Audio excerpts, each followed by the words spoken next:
This is former TNA World Champion Raven, and you're listening to TNA Cross the Line podcast. Quote the Raven, nevermore. And don't cross the line. Or do cross the line. I'm not really sure if you're supposed to, you're not supposed to. I don't know. Whatever. You get it. TNA Wrestling. Cross the line.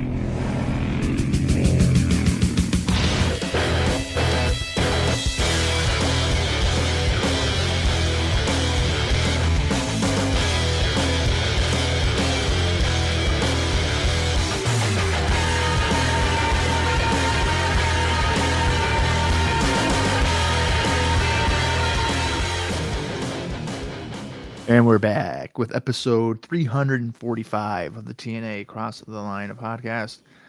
I am Bob Colling Jr., and with me as always is Dallas Gridley. And Dallas, we are coming off of Against All Odds, where in a shocking turn of events, Tomko turned on his longtime friend, Christian Cage, although they had kind of had a rocky relationship, but he seemingly officially has aligned in some capacity with Kurt Angle and the Angle Alliance, which includes AJ Styles, and thus Kurt Angle retained the TNA World Championship. But coming off of Against All Odds, and actually was announced during it, is on today's episode of Impact, which happens to be on Valentine's Day.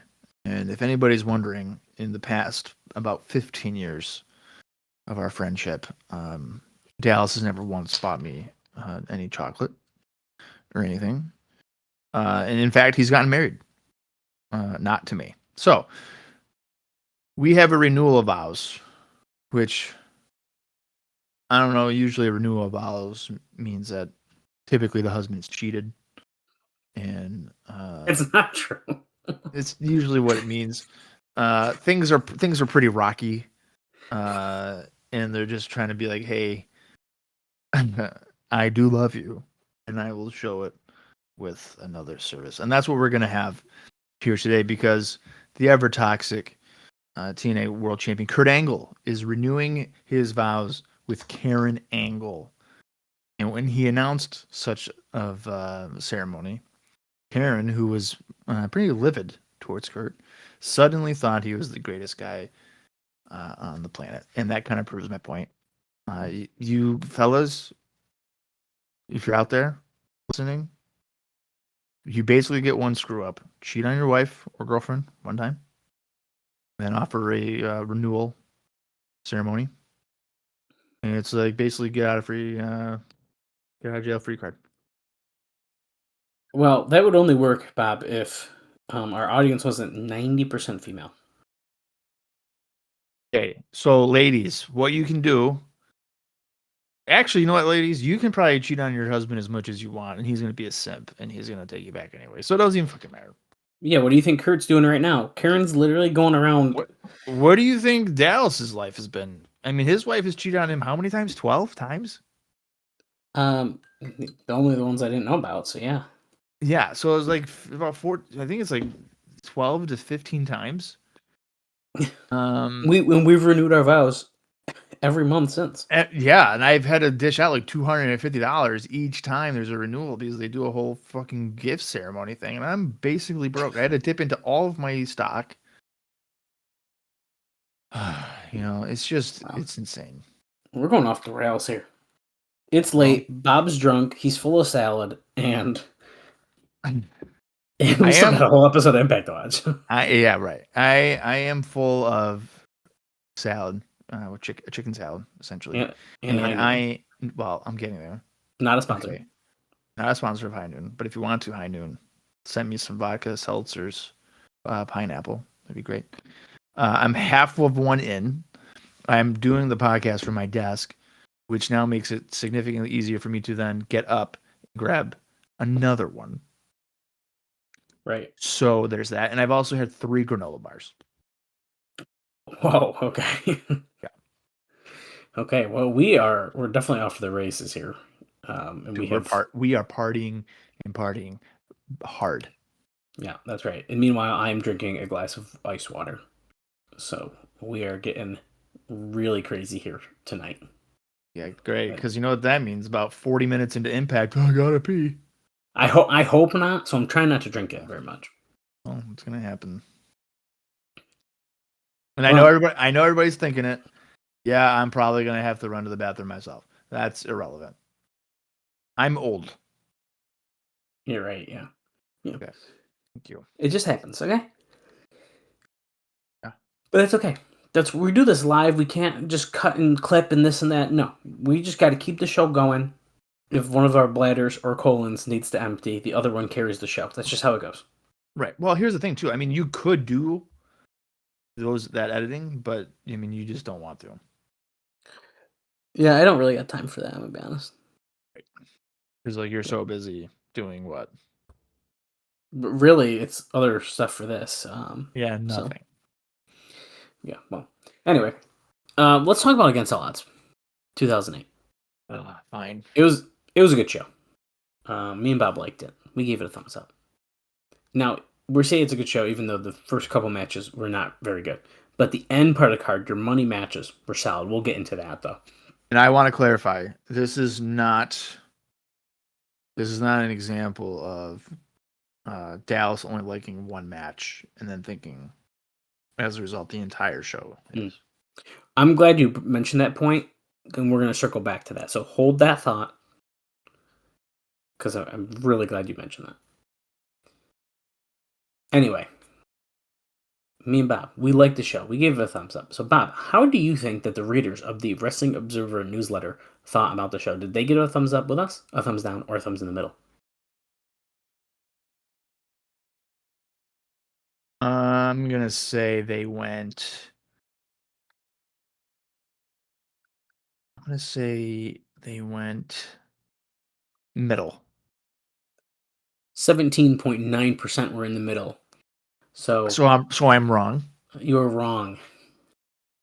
Because the majority actually gave it a thumbs up. 47.2% gave it a thumbs up, and 34.9% gave it a thumbs down. If you're wondering about the numbers of how many people voted, 50 were up, 37 were down, and 19 were in the middle. And just to compare to our last month pay-per-view, that is a decent number more. So, last month was 40, 17, and 14, respectively. So, we are up slightly. What do you think? Yeah, I think it is, but it's probably that big rematch between Kurt Angle, Christian Cage. Drew everyone in. Now, I know we each had actually separate favorites on the show, but what do you think I voted on as the best match overall in the Observer newsletter? Oh, Dallas. You know, I really wish I would have remembered the card. Hang on. I'm on Cage Match. I have it. Stop it. No, let me do my job. Okay. Say less. I will let you do it. I just clicked the wrong button. Now, I'm going to fill airtime right now as I'm pretending that I have it. Here we go. Perfect. All right. Usually I have it in a tab in a tab still, and apparently I X'd out of it. All right. So I'm going to say that oh boy. Oh,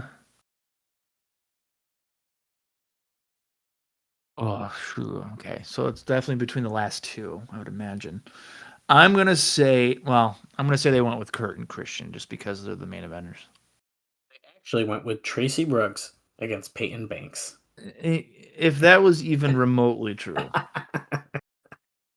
I thought you were going to laugh more at that one. Okay. Yeah, it was Kurt Angle. I'm not drunk enough for that. Yeah, I can tell. It was Kurt Angle and Christian Cage with 78 votes. And in second place was the 6-man street fight, which was Alex Shelley and Chris Sabin and Jay Lethal against Team 3D and Johnny Devine for the X Division title. And the whole entire division was on the line. It only got 13 votes, so it was a majority were for the main event. But no, that's the one I voted for, right? Yeah, that's the one you liked a little bit more. Even though I think you ended up giving them the same rating, but you said you liked. I'm pretty sure. But I have it. We're going to talk about it. As far as the worst match, what do you think? What do you think I voted on for that? That's a good question. I'm gonna say. Oh man, is this where it's Tracy and Peyton Banks? No, it's actually not. Oh wow, okay. I'm gonna say what? They were in second place with only 9 votes, so that's not even that many, just as a reference point. Worst match. Not Abyss and Judas. No. Okay, so There was one What more the that we fuck? really did not enjoy on the show. Yeah, there's kind of 2, but one of them more than the other one. okay, so Tracy, Petey, and Scott. Nope. What other match It did we not was enjoy? AJ Styles and Tomko defending their tag team titles You know against what? BG James and not Scott. Bullet Bob Armstrong. Bullet Bob. Bullet Bob, not Scott. I don't know how I feel about this. It got 81 votes, so I mean, a pretty high amount. What did I? What do you have the ratings there in front of you? That we gave? Yes, I do. We both gave that match a star. Yeah, so that's not the worst. I mean, I'm pretty sure I gave Tracy and Peyton a dud. You did. Yeah, so that's the worst one. Yeah. Well, I would never disrespect fucking Bullet Bob. He's a fellow Bob. That's a good point. That's a good point. Fucking bad rating. Okay, let's dive into it here. The breakdown, and honestly, Bob, after we get through this breakdown of the notes or of the show from Against All Odds, there's no other notes. Everything else will be taking place during the show. So, yeah, you're telling me. And wait till you hear is gonna try to get back into TNA, but we're gonna talk about that during the show. So you're gonna have to hold on to that thought. Someone's trying to get back into TNA. Yeah, and it's going to blow your mind. You're gonna be like, "Are you kidding me?" But I'm not teasing it any further. You're not pulling it out of me. Juicy juice. It's Juventud. I don't know. Okay, so from the February 18th, 2008 Observer newsletter, Dave starts off with saying, there really isn't much new to say about TNA after Against All Odds pay-per-view. Ratings have never been higher, and in fact, 2 weeks ago, UFC did a live show on a Wednesday, and TNA ran Thursday, and more people watched TNA. Then, UFC did a pay-per-view where maybe 600,000 people bought the show, and a week later, TNA did a pay-per-view where maybe 25,000 bought the show. This past week, UFC put tickets on sale for Montreal for the first time ever in the market, sold out immediately, and scalpers are getting ridiculous prices. And TNA ran in Greenville, its first time ever in the Carolinas, and sold less than 2,000 tickets. So, pretty fun comparison here. And actually, I'm going to pause there because Alvarez has a little note about tickets for us that according to one of the readers that went to get tickets for Against All Odds, they said, quote, the Ticketmaster website had a complimentary ticket offer on the website. So one guess at the password, which was iMPACT, scored him 3 free tickets to Sunday's show. And so apparently he was able to essentially get free tickets by just guessing what the password was. So that's cool. It's pretty insane. Yeah. Now back to Dave. He kind of goes on a little bit of a rant here, but it's kind of interesting. So the difference is ROH. Well, hold on a second. He's talking about ROH. I skipped a part on accident. I scrolled down too far. Somewhere during all of this, you have people in the office explaining how the people who say TNA's booking is killing it simply don't understand that you have to appeal to more than just the hardcores and point to ROH struggling as proof. Now, the difference is that Ring of Honor doesn't have 2 hours of primetime on a straw network and 2 million viewers and marketable stars like Kurt Angle, production values, pyro, and much of a front office. And yet, with all of that, why is TNA dying on pay-per-view and unable to sell 2,000 tickets for house shows? Now, as a reminder, this was not a house show, it was pay-per-view, which probably makes it worse, but regardless. That definitely makes it worse. Pay-per-view is clearly not dead. Wrestling clearly isn't dead. MMA groups with no names sell more tickets every weekend. One would think after a year going in this direction, with a better time slot, better talent, more viewers, and less paying customers, that someone would get an epiphany in the sense that this can all be logically explained. But instead, they probably find a way to rationalize it. Dave says, I don't know what it is, but you don't see changes, and you just see going further in the direction. All the while, fans keep telling them by not buying the shows that something is amiss. And it'll stay like that. And the saddest part is, as always, the place is loaded with talent. The good sign is our response numbers were considerably up from the horrible numbers in January. We already discussed that.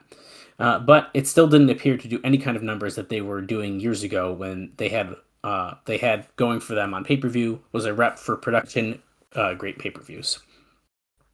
Now, Dave says, against all odds, to me, was a thumbs-up show.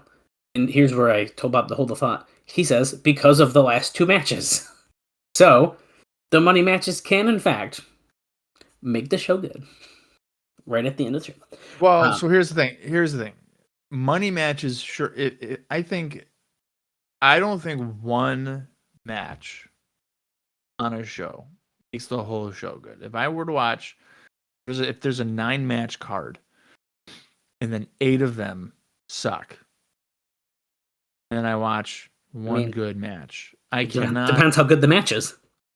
I cannot sit there and say to an audience of friends or anything and be like, "Hey, man, the first 2 hours and 30 minutes, bad, but the last 25 minutes, pretty good. You should check out the whole show. So you should watch it from the fucking beginning." That's right. Now, there is such a thing as being like, "Hey, I recommend these 2 matches." Yeah, that's true. You can just watch these 2 things and then not worry about the other 2 hours and 20 minutes of the show. There was maybe one time that the rest of the show sucked and I said I liked it. Okay. I think it's happened more than once. I don't know about that, but certainly impacts. You've been like, it's definitely happened. This show kind of sucks, but the 6-minute main event, pretty good. Thumbs up show. Anyway. Okay. Moving on. So he mentions that about the last 2 matches, and then he says, granted, the show ended frustratingly, as Angle and Christian Cage were having the best main event the company has had in some time, and then it was ruined by the predictable run-ins that, because they're done every time out, are no longer heat, but just lead people to not care. He said, it's the craziest thing. All these fans want an alternative. They want to care. They like the wrestlers, and the promotion just beats it out of them. And in the end, they just got Tomko over as a standalone face. And what do? Why? They turn him back to be a heel. Why? Because nobody expects it? He says, but the minute he did the run-in and pretended he was helping Christian, what is everyone trained to expect? Yep, expect what makes no sense. So he turned on Christian, and it led to Angle keeping the title. And he does say, like, he can understand if people voted a thumbs down or a thumbs in the middle.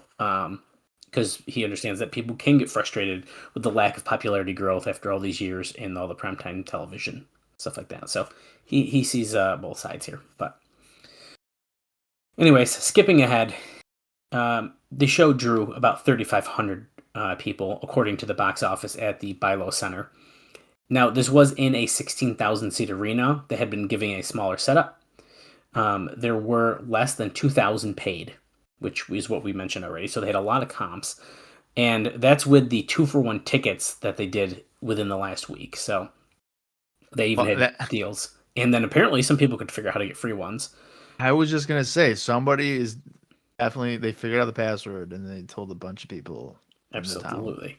And it says there was heavy papering, even in the ringside section. But those there were enthusiastic. And the wrestlers, for all their effort, clearly deserve better leadership. And the crowd was really hot all night, I think. I think the crowd was great during the show. So no complaints. Well, they also had some great signs. Oh my God. Watch the show just for the signs. It was so good. What was the one what was it? Well, there's Gay for AJ? No. Yeah, Gay for AJ, and the guy next to him had a no sign. Then there was like I like big chicks or something like that. Marry Me Kong, and they kept going to it. There's some other ones too that were really funny, but it kept us on our toes during the show. But before we get into the matches, the last part he says here is the only real negatives is that They hated the double count out finish when Booker and Robert Roode went backstage and they got that double count out. I didn't mind it for what it is. We're extending the feud, so that's fine. And the advertised Judas Messias Mitchell versus Chris Abyss Mitchell. He writes out their full names for us. Battle of Half Brothers that was pre-taped due to the South Carolina Athletic Commission nixing the barbed wire aspect of the match. Now, this is a fun fact. I didn't know this until I read these notes. Do you remember when WWE did the JBL and Big Show barbed wire cage match? Yeah. Yeah. That would be No Way Out 2005. Yeah. So apparently it was the same situation in that match where they advertised this barbed wire match and the Pennsylvania Commission wouldn't allow it. So they basically put the barbed wire on top of the cage and they just never really did anything with it. So not sure which approach was better, Dave says. I guess for the masses on pay-per-view, TNA at least delivered what was advertised, and pay-per-view is meant for the mass audience on TV and not for the live audience primarily. He says it actually came off kind of cool on the pay-per-view going to the separate location. So he actually didn't really knock it too much. So, and I do think they transitioned pretty well. Like, if we didn't know it wasn't pre-taped, I don't know if I would have called it out right away, but... Yeah, it's funny you mentioned that. I don't know if they used it at all in that JBL and Big Show match. I think, if anything, I haven't seen that match probably since it happened. But when they're climbing top, maybe he goes to grab it or something. But you're right, they don't really do anything with it. I think it's more so it's to stop you from getting out that way. Is what the whole to point keep was. them in the cage, not necessarily as a weapon or anything. Yeah, but it makes me wonder what it was supposed to be that they had to kind of switch what they were doing with it. Well, and then that's my next point is I don't think in any circumstance were they going to do a barbed wire match with JBL and Big Show in 2005. Yeah, I mean, I guess. Although it did give us a memorable finish. This is completely not anything TNA related, but the Big Show chokeslammed JBL through the ring, and then JBL crawled, and he won. Because Big Show thought he won because he was coming out the door on the stairs. The door. Yeah, I mean, but here's the thing: as soon as he chokeslammed him through the ring, technically JBL would have won right then and there. He didn't need to crawl out. I mean, his feet had hit the ground. Maybe there was the mat in the way. You had to get off the mat. The referee has to see you on the floor. So the visual, regardless, was pretty good. I do remember that. That's a good point. Well, let's chat about Against All Odds. Now, during the show, we mentioned the dark matches that happened. So I don't know if we really need to bring them up again. There's some radio hosts that got beat up by Jackie Moore and Tracy Brooks. Curry Man came out and danced, stuff like that. It wasn't really much of a match, even though Curry Man and Jackie Moore both gave them low blows and pinned one of them. No wrestling, but the crowd got a kick out of it. And then Consequences Creed did return on the dark match. We did not see this. He teamed with Sanjay Dutt to defeat Lance Hoyt and Jimmy Rave. And Creed pinned Rave to win the match. And Christy Hemme was not there. So, but we talked about those during the show. So, we also mentioned, I'll just mention it quickly again, just as the recap, but the crowd was very upset at the announcement that the commission wouldn't allow the Abyss versus Macias match. And the fact that people were upset shows that they are TV fans and not internet fans. So it's not like they would have read it was already pre-taped. So, kind of interesting. He's saying that because they booed that, they're TV fans? Yeah, because if they were more of an internet fan, then they would have known they already pre-taped the match. Because the match was... Right, so here's the thing. If I knew, even from the internet, that was pre-taped, I still would boo. Yeah, so would I. Absolutely. So I don't know how that makes any sense. Yeah, no, I agree with that. Okay, let's break down these matches and compare our star ratings with Dave's. First up, AJ Styles and Tomko defeated BG James and Bob Armstrong in 7 minutes 45 seconds. Mike Tenay noted that Bob and BG both had their Marine Corps basic training nearby in South Carolina. The Marine color guard came out to the ring with them. It was kind of the whole intro of the show. Styles and Tomko argued before the match. Styles got on the mic to start telling Tomko to come out, noting that he hadn't returned any of his phone calls for weeks and wanted to know where he stood, and yelled at him for siding with Christian. This was a bad match, Dave says, but Styles was great in bumping for everyone. There was a miscue spot where Styles did a springboard elbow, but James moved and he hit Tomko. I don't even know if I caught that when we were watching it, to be honest with you. Unless it was just miscue spot, he says. So I guess that was planned. It's not like it was a mess up. AJ kicked out of the pump handle slam. He says, yes, they were kicking out of finishers all night here. They were being really careful with Bob, and that was a good thing on one hand, but it didn't make for much of a match. The thing is, the Carolinas were not really Bob's territory, and if they were going to do this with Bob as the ancient legend, it would have worked a lot better in Georgia or the Gulf Coast. After a springboard dropkick by Styles to the knee of James, Styles and Tomko did their double-team tornado suplex on James for the pin, and then the post-match saw Kip James come out and check in on Bob and BG, and he didn't even turn on them. He gives this match a 3/4 of a star, and me and Bob both gave it a star. So, pretty solid. Pretty solid at 3/4 of a star. Yeah, pretty solid. Yeah, pretty solid, dude. Pretty hot opener. Probably the best opening match on pay-per-view so far here in 2008. That might not be completely wrong. I don't remember what opened the last show. I don't either, but I don't think it's... No, the last one was better. Accurate. Yeah, the last one was a 3-star match. It was one of the best matches on the show. So, yeah, well, there you go. Anyway, backstage, Karen was yelling at Kurt and Jeremy about not getting enough attention. Kurt was mad because he has a world title match, and all of a sudden she's complaining. It happens once a month, like TNA's pay-per-views, where they are doing this fake dissension and real fake dissension and fake real dissension. I don't know which one this was, and frankly, I am long past caring. But it was funny as hell. Angle told her to go take some Midol. There you go. Next up, Tracy Brooks pinned Peyton Banks in 5 minutes and 7 seconds. Brooks was aggressive, and the match had a lot of heat. Not good, but people were into the feud. Banks missed a charge into the corner, and Brooks schoolgirled her for the pin. The match saw Banks hit Brooks with a northern lariat, but Brooks made her own comeback and tried to tear Banks' clothes off, but Banks ran from the ring.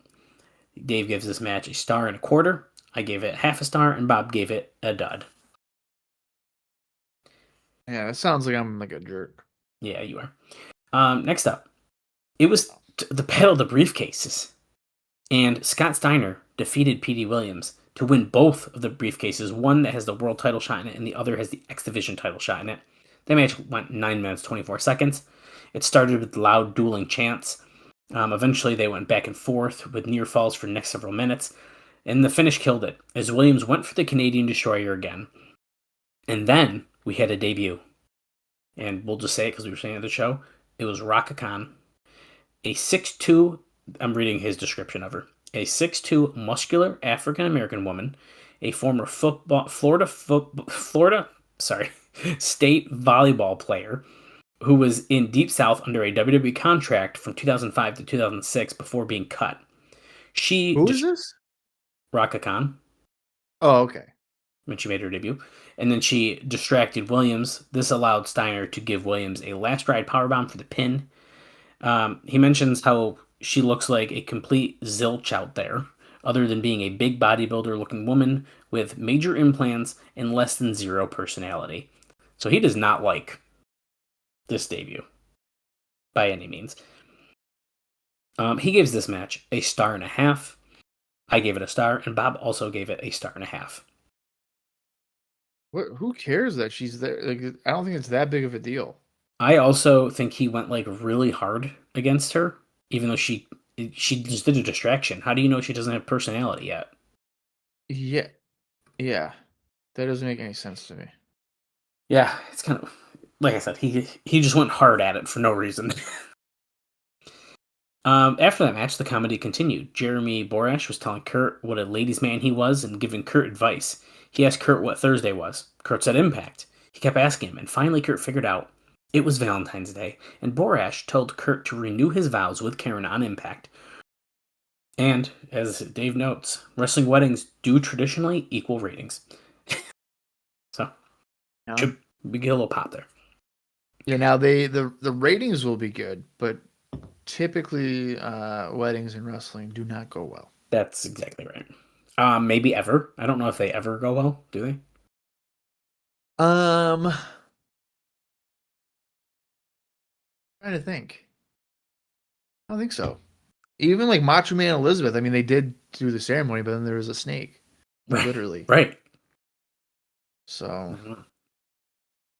Triple H and Stephanie got divorced. Right. Billy and Chuck had 3 minutes. 3 minutes. Yeah. Then Braxton Sutter and Chelsea Green. Stuff exploded on Impact. It's good stuff. I'm trying to think. What's another one? Pest and Stephanie. Stephanie got drugged. Right. So technically, Stephanie and Triple H got married successfully. Yeah, I guess technically, yeah. Drive through chapel. That's true. There's that. What was it? Lita was forced to marry Kane. That one was a mess too, though, wasn't it? Well, Matt Hardy tried to get involved, and then he got murdered, and then they did it. Yeah, I just don't think they... That whole storyline is fucking weird. Yeah, it is. She's like pregnant, and then like Snitsky punts the kid, or what? I don't know, pushes her down or something. Yeah, I don't know. It wasn't. It wasn't my fault. What about Stacy Keibler and David Flair? You're looking up. I can tell that you've looked up wrestling weddings on your computer. You're damn right. Because there's no shot you would have pulled that one out. Oh, dude, I know a good one. Al Wilson and Don Marie. Well, they did get married. That was successful. But Al then had a heart attack in the hotel when they were celebrating. It says Don oversexed the elderly Al Wilson, and he had a fatal heart attack. Yeah, so they did get married successfully. It's just that Don Marie's a horn dog and fucking murdered him for having too much sex. Oh wait, did Edge and Lita's go good? Was that a good fully finished or no? They didn't get married, did they?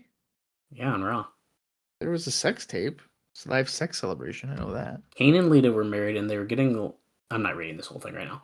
I'm just scrolling. Kane and Lita. You said. No, but this is about Edge and Lita. It's talking about the whole storyline.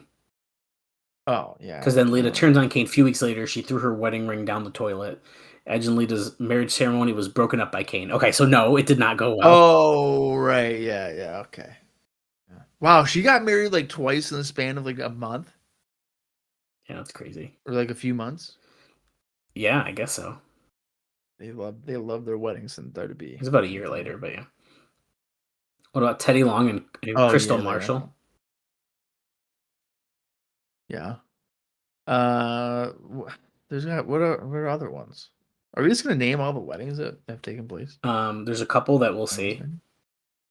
Oh, there's one. This list stops in 2008. There's one that we won't see. Oh, really? Yeah. Oh. Okay. Brooke Hogan. Oh. That also didn't go good. I know. That's what I'm saying. Like, Jesus. None of these went well. Okay, well, as we've learned here, it's probably not going well tonight. But anyways, back to the matches. Right. Yeah. The next match, Eric Young pinned James Storm in 7 minutes 49 seconds to retain the TNA Drinking Championship belt. They did a tongue-in-cheek vignette before the match started, trying to get over the prestige of the drinking title. And Dave says, it wouldn't be so funny if you realized they don't even do that for their world title. Good heated match. The finish saw Jackie Moore give Storm a beer bottle, and then as he was about to use it, Rhino showed up and gored Storm, allowing Young to get the pin. Rhino then came out and said he's got a lot to say, but he wasn't going to say it now, but tune in on Thursday for Impact. And Dave says, he just shouldn't have said anything, and then just had Tenay and West later in the show say Rhino will be doing an interview on Impact. Because the way that it did come off was so sleazy, plus when you spend $29.95 for a show, you don't want a promo telling people to watch on TV next week for the payoff. He gives this match 3 stars, and me and Bob both give this match 2.5 stars. Okay, so that's a really good point. He should have just said nothing. Absolutely. We said it as soon as he said it. I got a lot to say, but not tonight. Right. It's like, thanks, Rhino. Next up. So, well, don't worry. He's talking tonight. We're going to hear from him. Right. I can't wait. Me too. Next up, Awesome Kong pinned ODB to retain the Knockouts title in 6 minutes, 54 seconds. This had the most heat for any of the matches thus far on the show, but it was just that. Both are over. As the match wasn't all that good. At least Dave says that. I thought it was good. But Kong played the monster early, and ODB couldn't get her off her feet. They built the whole match for a spot where ODB slammed Kong off the top rope for a near fall, but Raisha Saeed distracted ODB, and Kong used a spinning back fist and set out powerbomb for the pin. He gives this match 2.25 stars, and I give this match 3 stars, and Bob gave it 2 stars. And then next up, the match you've been waiting for. Abyss pins Judas Messias in 14 minutes 51 seconds in the Barbed Wire Massacre match. The promos before the match by Jim Cornette and Jim Mitchell were excellent, particularly the Cornette promo, which was the closest thing to a glimpse of a promo that made you want to see a match you went in not caring about. This match actually was taped on January 22nd in Orlando. But to make it seem legit and live, they had Cornette, referee Earl Hebner, and announcer Crystal only involved in this match, which is why Scott Hudson was brought back to do backstage interviews in Greenville. During the match, obviously, there's a bunch of barbed wire spots. Macias was bleeding a little from his chest. Abyss bled heavily from his forehead and both arms, which is really gross. And Abyss chokeslammed Mitchell onto a barbed wire board, and Macias speared Abyss into a vertical barbed wire board. And then the finish saw Abyss use a black hole slam on another barbed wire board for the pin. Bob, I think this rating is going to blow you away.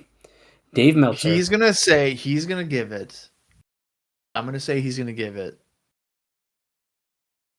at least 3.25. You fucking nailed it, dude. 3.25. Absolutely insane. That's insane. And as a reference, I gave this match 1 star, and Bob gave it 1.5. That is insane. Listen, and I think even the review we were reading during the show was pretty high on it. So it feels like this has definitely got to be just maybe it was a blast at the time, but nothing happened. I'm sorry, but like nothing happened in that match. And I don't even think the barbed wire spots were good. Like it was just kind of lame. Yeah, no, it's okay. It's just like how I think we kind of mentioned it on the show itself. You know, maybe in like 2008, it was this really good match, I guess. I don't know. But like 18 years after the fact, and you watch it in like the spots that we've seen, like you and I have seen, both in a live wrestling show and on television, are like, you know, shocking as all hell a lot of times. It was for a no rope barbed wire match. It was pretty tame. I think compared to a lot of stuff I've seen. Yeah, but even if we're even talking in our universe, okay, let's just do that. Sabu and Abyss had a barbed wire massacre match that was quite entertaining. In what was it, 2005, 2006? I can't remember now. 2005, Turning Point, 2005. It was much better, but Sabu really thrives in that environment, and Judas Messias seems to not thrive in any environment in 2008 here. So. Yeah, maybe that's part of it. That was. Yeah, I couldn't believe it though. I couldn't believe the rating he gave it, but what do I know? Maybe Dave likes like maybe he just likes violence. Normally he doesn't. Normally he says it's like trash and like the garbage hitting people with chairs and weapons, like it's just garbage wrestling. Like he usually doesn't like it, so I'm very surprised. Needless to say. Next up, Booker T went to a double countout with Robert Roode in 9 minutes and 17 seconds. You could see a difference between Booker and everyone else on the show in that the people here worked their matches to have a good match. Booker worked his character to do the storyline. He was pissed off and looking for revenge and just was out there to fight there. It was a good brawl until the crappy finish. where Rude walked off. Booker chased after him and both were counted out. Fans booed the finish like crazy.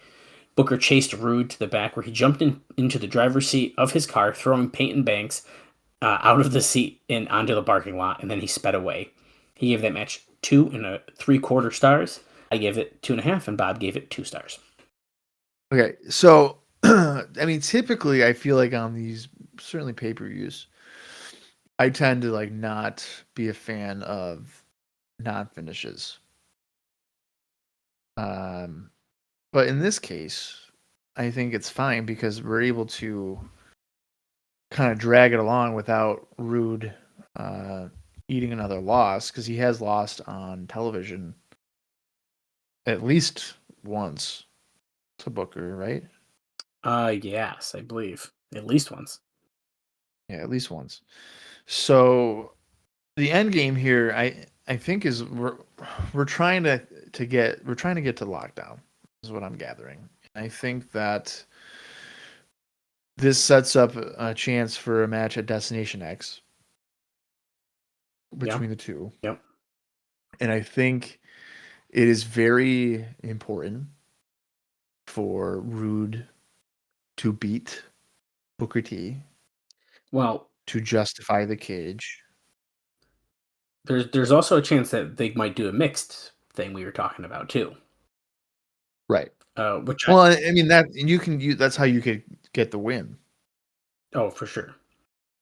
Is that way. To then get to lockdown. So yeah, I mean it's not a big deal. I would rather this double count out than Booker just beating him again. And I think it's honestly a little too early for Rude to beat Booker, because Booker's only been here since November? We're in February, so yeah, but I don't know. I could see it going either way, honestly. I think there's a risk potentially. This might be strong. There's a risk potentially here for the moment that Booker loses anytime in TNA, that he just becomes another guy. I see what you mean. So, well, there's only one good way to do that, and if you put Booker into a feud with Black Rain. Former partners, they got history, and they can just fight over the Rat. You know what? That's actually I didn't even really think about that. I kind of forgot they were partners, so maybe there actually might be something there, but that is insane. I mean, they could easily just have Booker be like, dude, what the hell's going on, man? Okay, I was making a joke, but I don't hate this idea. I don't hate this. I don't hate that either. I'm wondering if they're going to cross paths. I don't know. They would have to, right? There was probably 6-month period in 2002 that they were like the most popular tag team at WWF. I think I got it. They gotta do something. And TNA is full of just stars from the past, so why don't they just do that? Exactly. Well, speaking of stars from the past, this next match, we saw some. Alex Shelley and Chris Sabin and Jay Lethal defeated Team 3D and Johnny Devine in 12 minutes, 30 seconds of a multi-stipulation street fight match, where if Shelley and Sabin and Lethal won, Team 3D couldn't wrestle in TNA unless they both weighed in at least less than 275 pounds. In addition, if they won, whoever scored the winning pin would become the X Division champion from Divine. If Team 3D and Divine won, then the X Division would be extinct. Now, in theory, this made no sense because Divine was the X Division champion, so by winning, Divine would then be losing the title, which is kind of weird.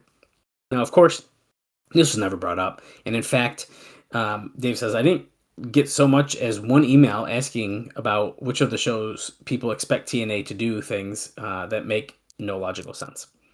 So people didn't even really seem to care. Now, eventually in this match, Brother Ray pulled SoCavel into the ring and threatened to shred her face with a cheese grater, and the way she flew into the ring was absolutely insane. Now, if this was 1988 and it was Elizabeth, because that's kind of what she's playing, people would still be remembering the spot today. It was a pretty intense moment, but it's not. It's 2008. Lethal made the save He's also not Elizabeth. He's also not Elizabeth, and Brother Ray is Brother Ray. Lethal made the save in the big comeback, getting all kinds of near falls before pinning Divine with an elbow off the top rope through a table. Brother Ray tried to leave with the X Division title belt, but Lethal gave him a plancha and took the belt back. They had a big post-match celebration for saving the X Division, concentrating on Lethal and Val celebrating together. He gave this match 3.5 stars, and me and Bob also gave it 3.5 stars. Pretty solid match. It was a lot of fun. Yeah, it was a lot of fun. And I mean, the SoCal Val spot, she, I think, did really well. Absolutely. With the emotion and, like... It was really... I mean, Dave says it was an intense spot. It was. I mean, it was like, well, oh my God. What's he doing? And Brother Ray was, like, pretty, like, stiff with her. Oh, yeah. He grabbed her, tossed her in the ring. By her hair. Yeah. He was pulling her. It was good. Yeah. Good stuff. They both did good. Finally, our final piece of this, Bob, and then we can get into the Today Show. Kurt Angle pinned Christian Cage to keep the TNA heavyweight title in 20 minutes, 40 seconds. Samoa Joe was the ring enforcer. And then he goes on to say, question number 1. I know part of pro wrestling is size exaggeration, but he says, I just saw Kurt Angle go on TV, on Spike, and say that he was 5'10", 215. Then he's listed here as 6'1", 235. And then later, Borash announced him at 232. And worse, Christian is listed at 6'1", which he really is, and he looks 3 inches minimum taller. So the consistencies are out of this world. You know, that's really interesting because back at when they were here at the fair, mm-hmm.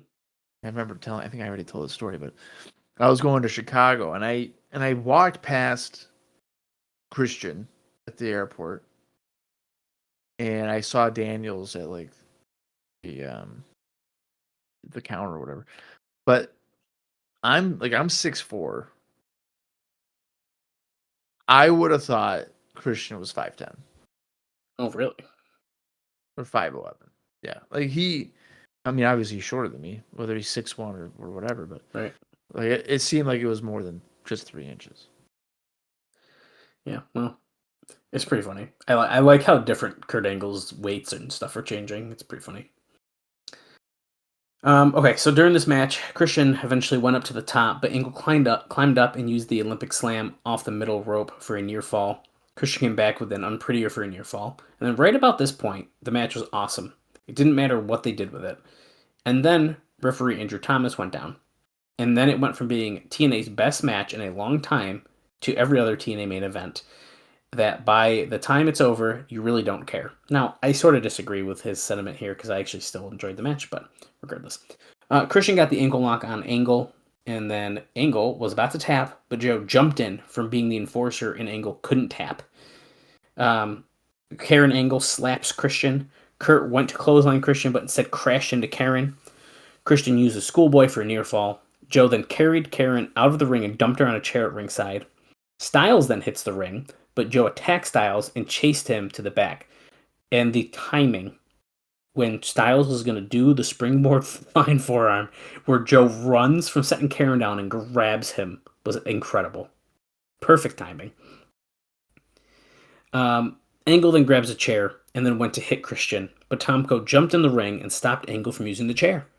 That made perfect sense, since Tomko's next move was to give Christian a Hercules cutter, and then Angle scored the pin. He gives this match 3 3/4 stars. I gave this match 4 stars, and Bob gave it 3.5. Pretty good main event. Yeah, like you said, the last 2 matches certainly delivered. Yeah, for sure. And that about does it for us for Against All Odds. So that was the show. It was pretty solid. If you're going to watch anything, watch the last 2 matches, and I think you'll be pretty satisfied with what you're watching. Or apparently, if you like nothing Barbed Wire Massacre matches, it's a 3 1/4 or 3 1/4. Disagree, but yeah, that's crazy. All right, well, what I'm going to do right now is I'm going to ask all of our listeners to get their significant other and we're all gonna watch the Valentine's Day edition. Now, as you're listening to this on Valentine's Day, this seems like a perfect date idea. I agree. Sit down your wife or husband on the couch. Although I don't think any women willingly listen to this show, but they could, and they would because of me.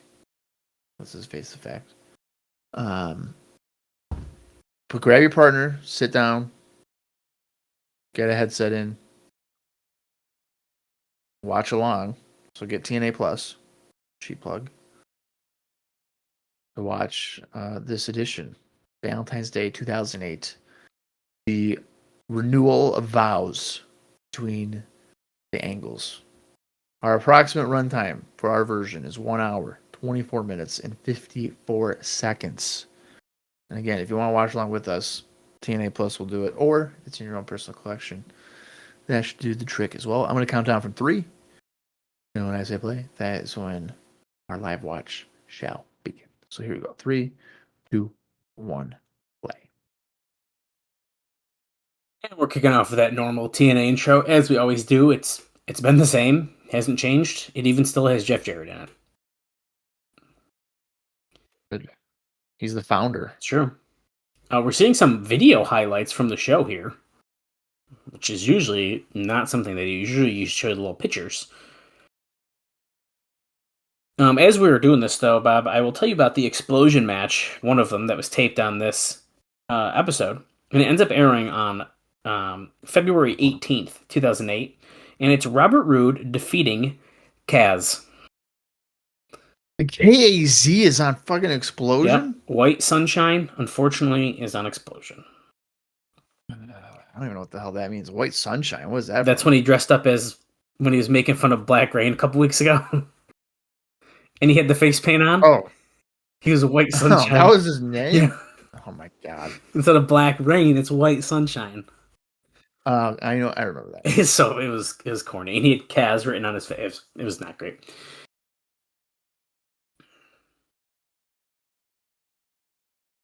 We're really covering everything. Scott Steiner brought one of his freaks to Greenville. Against all odds. Yeah, Barry Scott talking about TNA. That's the best.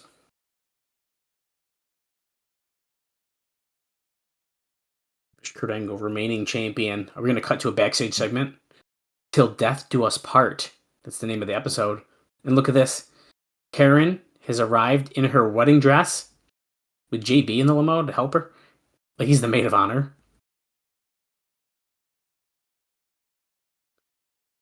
Do you realize that Kurt's never done anything romantic like this for me? I don't believe that. Oh, Eric Young, did you hear?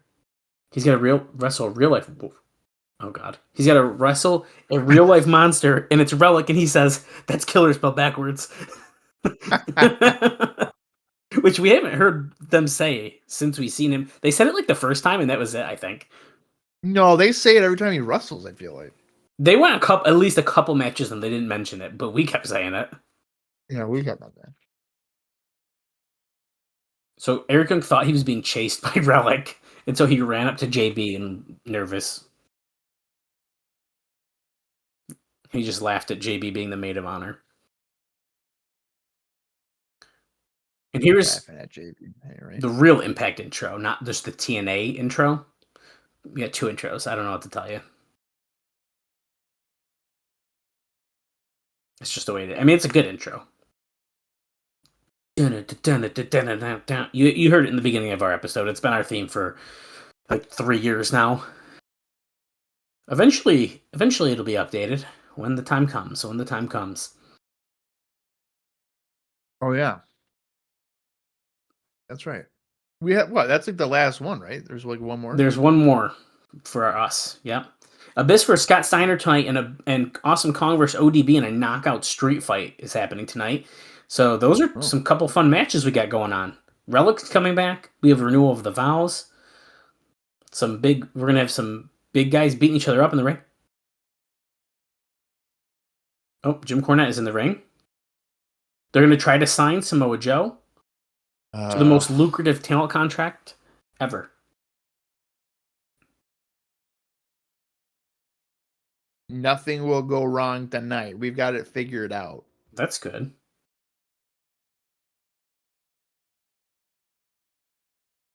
There is no table in this ring. That's very good. Okay, that's a good move on Jim Cornette. Yeah, it's like the smartest thing he's done. And here he's coming out, Samoa Joe.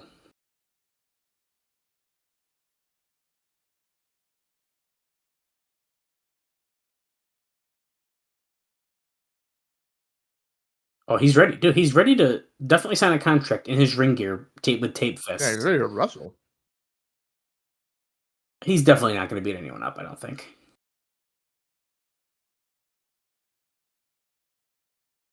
He's going to sign this no problem. You know what? He's actually going to apologize to Cornette for all the bullshit he's been doing. Okay. I mean, that would be really good of him, to be honest. I know. He's going to be, I'm sorry, dude. My bad. No interruptions, no obstructions, just you and this pen. Sign the contract. Cornette says, if I don't get you signing the contract tonight, my next job here is going to be cleaning out the cat box. Oh. Cornette says, I'd be happy if you would use my back as the desk. I wouldn't turn my back on you if I didn't trust you. Choke him out. Joe, choke him out. Dude. Do the funniest thing and just choke him out. Samoa Joe has the chance to do the funniest thing. Oh, and here comes Christian Cage. Oh, no. The lights are out. Here he is. He wants a rematch. He was screwed. I guarantee it. You know, if I was booking this show, I would do this whole contract thing every episode for 5 years. It's going to keep happening for a bit. Although the funny thing is, I feel like they've done similar stuff where it's like, if you don't do it, you're going to get fired. Like when Joe didn't want to wrestle one night and Cornette was like, if you don't wrestle, we're firing you. So at this point, it's sign it or don't. Oh, so Christian is out here to discuss something with Samoa Joe. Because he was the special enforcer referee against the odds. And is the special enforcer referee.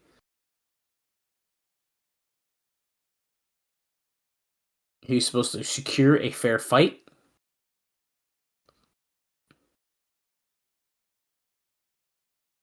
Yeah. He did his job. Right. You left the back door wide open to allow Tomko to come into the ring. And let's just say, make the biggest mistake of his pathetic existence. Once again, costing him the World Heavyweight Championship.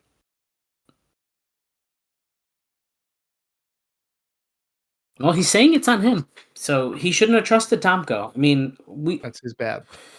My bad. My bad. My bad. Now, Christian's getting booed here, which is interesting because he was just the babyface in that match. That's true. He's asking Samoa Joe if he can help him make it right. I know we're not friends, Joe. We may never be friends. But I'm just asking you to help me make it right. Man to man. He wants to be his partner tonight. For what? Against AJ Styles and Tomko.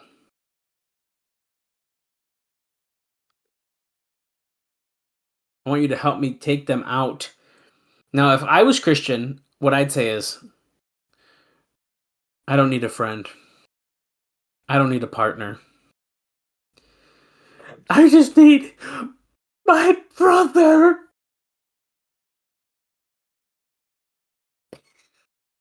You're ridiculous. Because that's, I mean, obviously he ripped that off from Dusty when he said it to Dustin. That's funny. For the lead up to Fall Brawl, he's like, I Mm. just need my son or whatever. That's funny. Yeah. I'm out here dealing with contracts, politics. Oh, it's been a long time since I've jumped in on a fight in the Impact Zone. Samoa Joe kind of likes this idea. I'm gonna look it up. Is that true?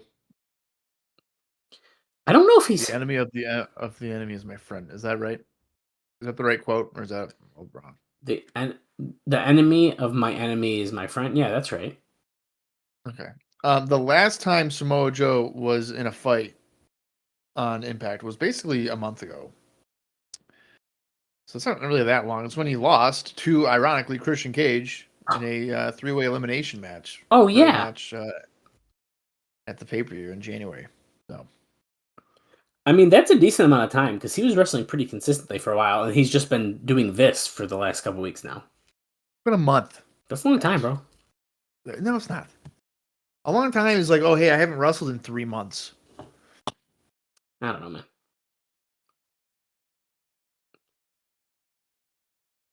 Oh. So Samoa Joe is like not wanting to sign the contract because he doesn't want to save. He doesn't want to save Jim Cornette's ass and his cheap tie. He's got to take care of personal business.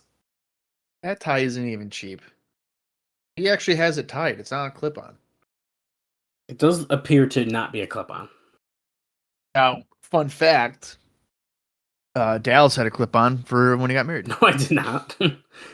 You did. No, my friend had to tie it about 4 times. No, it was a clip-on. It was a clip-on that he bought at JCPenney back in 2009. Crystal is with Tomko backstage. Now, I think completely lost interest in Tomko now because the idea of him being a babyface and like getting over was kind of fun. And now he's just back to being who he was before, and now I don't know if I care. Yeah, the edge of Tomko is kind of gone. I'm a star on my own. Star on my own. Yeah, I don't know. So he's been playing AJ this whole time too, like. But he's champions with him still. Well, right. My God, Tomko just broke up with him officially. We are over. We're done.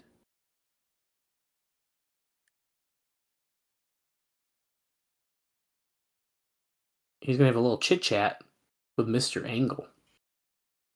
Oh. I hope it's not during the renewal. Oh boy. Okay, Crystal's now with AJ Styles after the commercial break, and AJ is looking at his crown and he's pouting in a chair. You want to know why he's pouting? Why? I think it's because the love of his life is renewing her vows. I kind of think so too, to be honest. But he seems to be also not happy about the match that was just challenged because Crystal just reminded him, "Hey, did you see your challenge? See, this wasn't the worst night of my life anyway." Oh, Kurt Angle just walked in. Do you have a problem with me and Karen renewing our wedding vows? Yeah. Crystal's coming at me about the match tonight. Crystal being a jerk. Whatever happens tonight, it happens. Oh, AJ, you got to be on time. You're the best man. Make sure you bring your suit. Best man. Oh, he's pumped. What's that? What? He's marrying my woman, he said. Whoa. And he said, I'm not wearing a suit. Oh, God. Siri is saying... Did he mean it? Wow. Get up, get up, get up. Accompanied by Johnny Devine. What's up? What's up? What's up? What's up? What's up? What's up? What's up? Bob, here's a fun note for you. What's up? What's up? What's up? Orlando is definitely going to be the place to be at the end of March. And that is because TNA is planning the first live Impact show on Spike on March 27th. And then they will also be taping Impact on March 28th, which goes head-to-head with a Ring of Honor house show. And then on March 29th, ROH has its house show head-to-head with the Hall of Fame.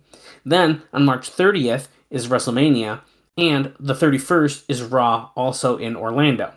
Now, at this point, there are no official plans for live tapings for TNA. So the first one is more of an experiment than the start of it being a regular thing. But they have contacted promoters who have run shows on Friday nights that would coincide with what would be taping weeks for April to pull guys off of the shows. So it's at least strongly considered. I thought this was going to be... Isn't it fucking WrestleMania in Orlando? Yes, that's kind of what all this is all about. I think they're just doing a lot of stuff at once. Yeah. And look at this. One of the opponents for Team 3D, he's hot. He's spicy. Look at this. Look at the 3 cameras. The king of spice. I don't... You know what? Here's the thing. That shot right there with the 3... Yeah, I love it. 3 like windows. That just means that TNA is going to do a World War III pay-per-view. Ooh. We're going to get the 3... And his tag team partner. Oh, shell yeah. It's Shark Boy. 24/7. Throw me some clam juice. Or whatever it is. Yep. I think it's clam juice.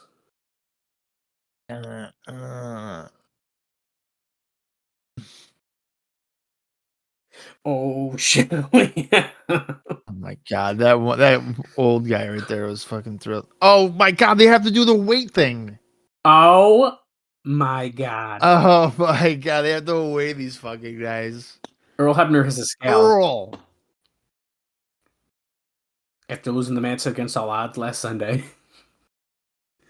To participate in this match tonight, you have to weigh less than 275. That is insane. Here's the scale. I'm going to put it right down here. How long are they going to do this bit for? At least a month. Don West goes, I'm no expert, but by eyeballing this thing, they don't stand a chance. I mean, Devon just from a muscle mass. Don West says he's going to be the closer of the two. I hope they lose by forfeit because they weigh too much. Look at the scale moving. Well, first of all, yeah, the scale on the mat is also going to like heavily inflate their fucking weight. It's not a flat surface. He's under 275. Devon's good. Bullshit. They didn't even tell us the weight. Earl just gave a thumbs up. See, Don even said it. They're like, yeah, we want to hear exact numbers.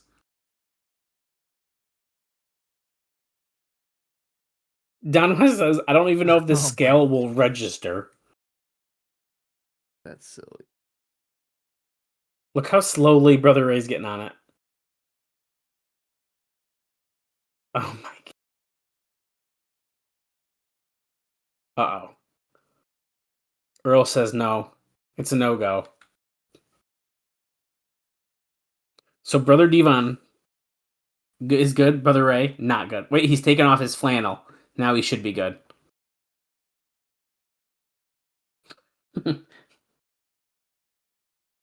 Nope. Earl says, nope, sorry. Still doesn't work. Please don't take anything else off, Don says. The elbow pads. That's going to weigh 12 pounds.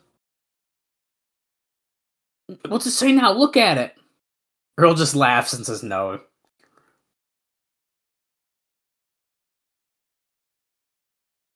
We are fat shaming people. This ain't right. This feels so wrong. He's taking off his wrist tape. We're really milking this. We are. Yeah, Impact's only a 2-hour show. I'm almost done with my first high noon. You're way, way over, and I'm sorry. You're way, way over. Oh my god. That's so fucked up. He's not just a little over. He's way way over. Oh shit! Is this about to be a handicap match? Is that what Devon was just yelling about? He said this ain't gonna be no handicap match. Yes, it is, Devon. Fans are chanting Jenny Craig. I think I'm hearing. Jenny Craig is still a thing in 2008. That's a good question. Jenny Craig. Jenny Craig. Yeah. Yeah, it probably is. I thought that was more of a 90s thing, but what do I know? Shark Boy dropping an elbow on Devon when he's laid over the apron.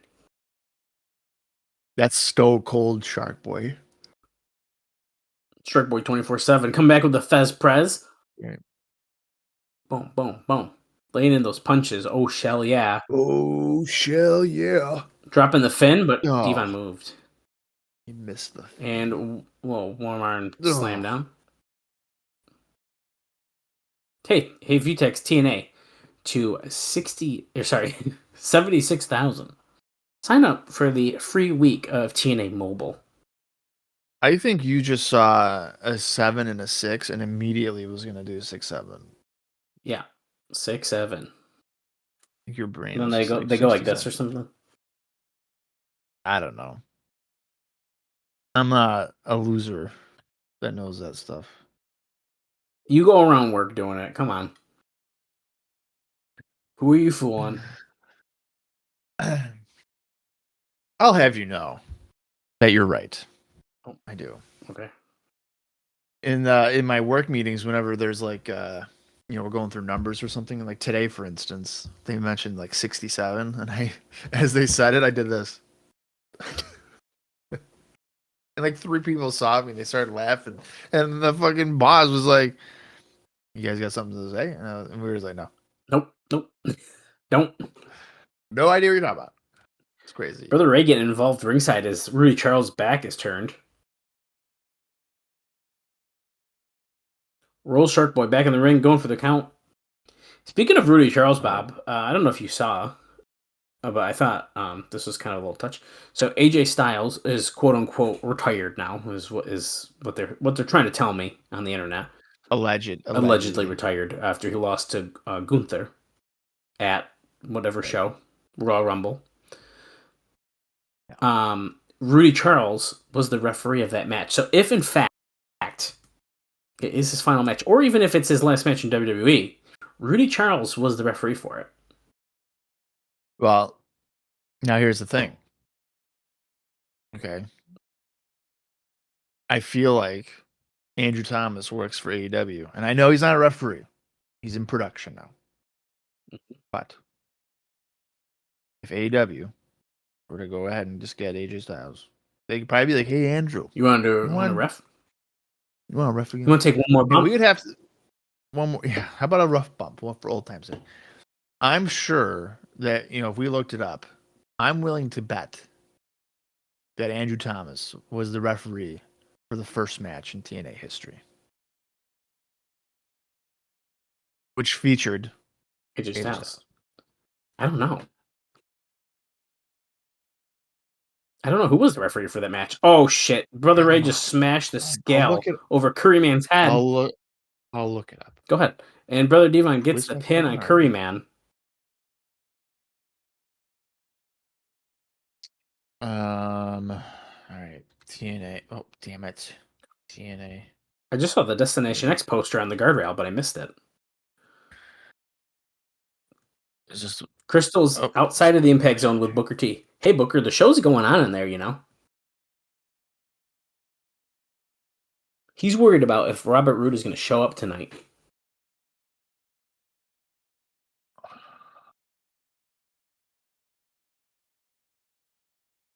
He's going to snap Robert Roode's neck. Oh, it looks like I'm wrong. Oh, no.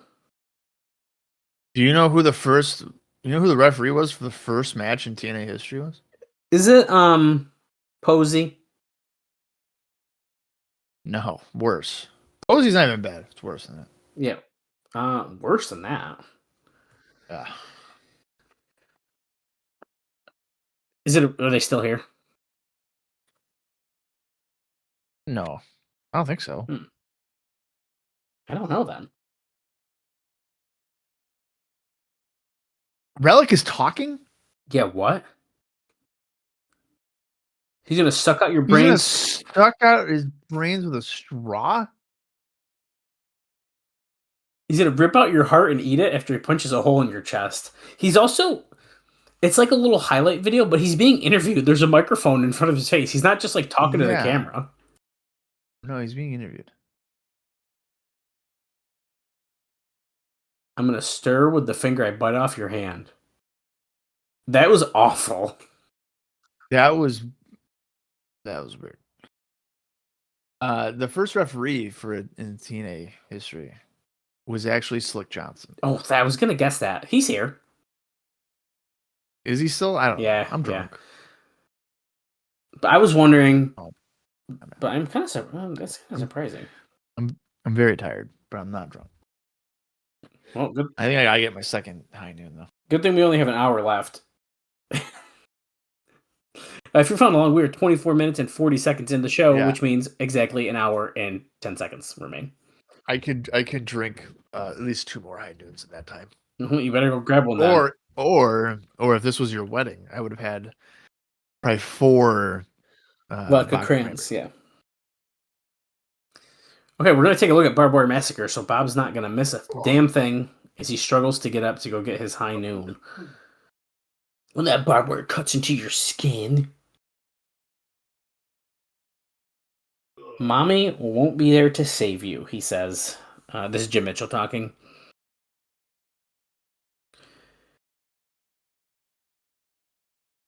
I will say, when you clip a match like this, you can make any match look good. This does make it look like it was a decent match.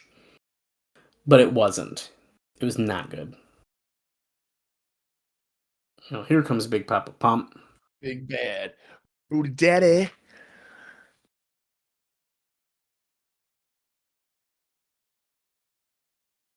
Oh, his latest freak. Are they going to say her name? Accompanied by his latest freak. Yeah, her name is his latest freak. Now, I want to point out, Scott Steiner does not have either briefcase.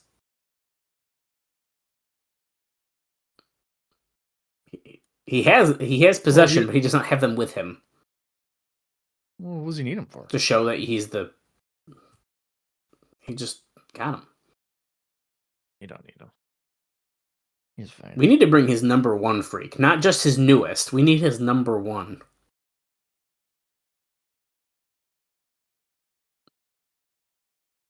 Look at this freakishly tall woman. He's not really that tall. I mean, she is very tall. Now, is she wearing 6-inch heels so she's even taller? Yes. But she's still very tall. I don't like when they don't, like, why do we have to keep her name a secret for 4 weeks? Because I think in this era of wrestling, they don't know her name. They have not thought of a name. That's funny. Well, here comes the Monster Abyss to take on Big Papa Pump. His arms are taped up. Now, lucky for Abyss, that match was taped nearly a month ago. I guess it was like 2 weeks ago when this taping happened, but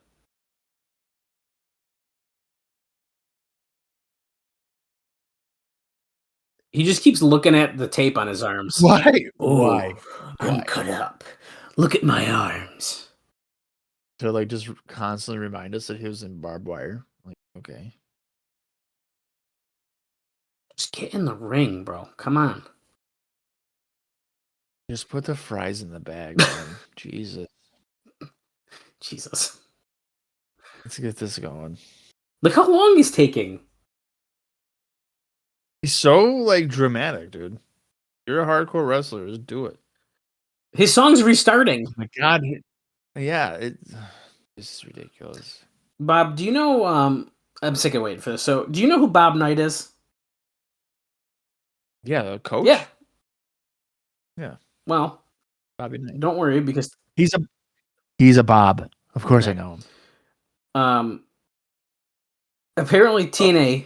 Wait, Abyss is not getting in the ring. What?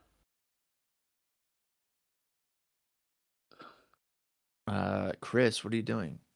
He's looking at his arms again. He's looking at his arms again. Oh my god, he's like reevaluating his life, and he's like, I'm tired of this. He's walking out. Okay. The fans are booing him. The fans love self-mutilation, so the fact that he is declining to do such here. He's just leaving?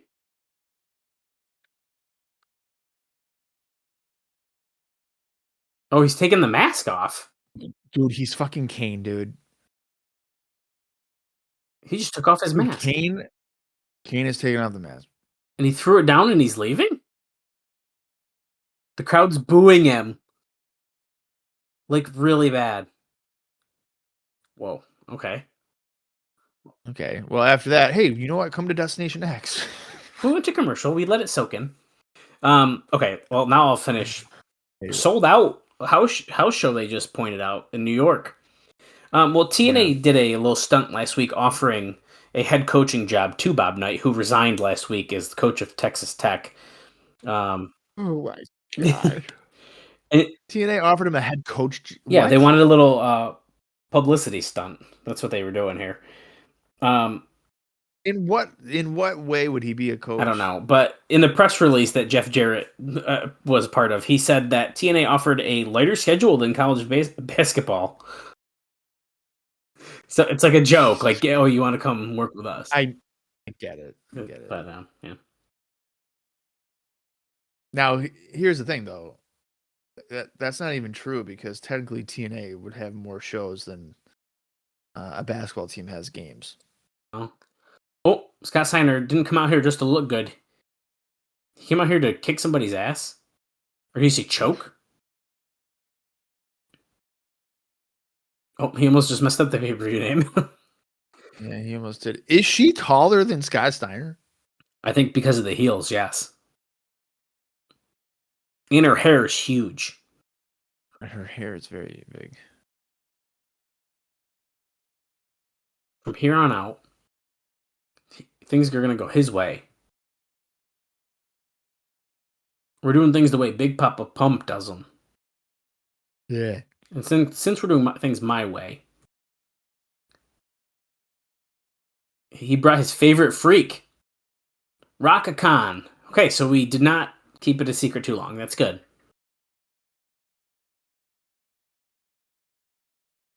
If you want to deal with me, you got to deal with her.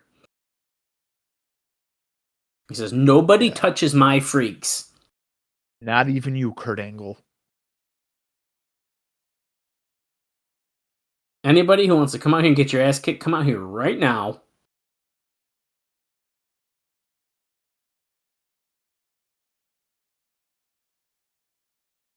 No one. Are you going to tell me who the fuck is trying to come back to TNA? Or I was getting ready to tell you that, but I feel like I need a different segment to do so, because... Dude, it's just fucking these guys down here. Yeah, but look who's confronting him. I'm going to pass out from being drunk. Is it? Oh, Petey. Oh, great. A rematch from Against All Odds. Whoa.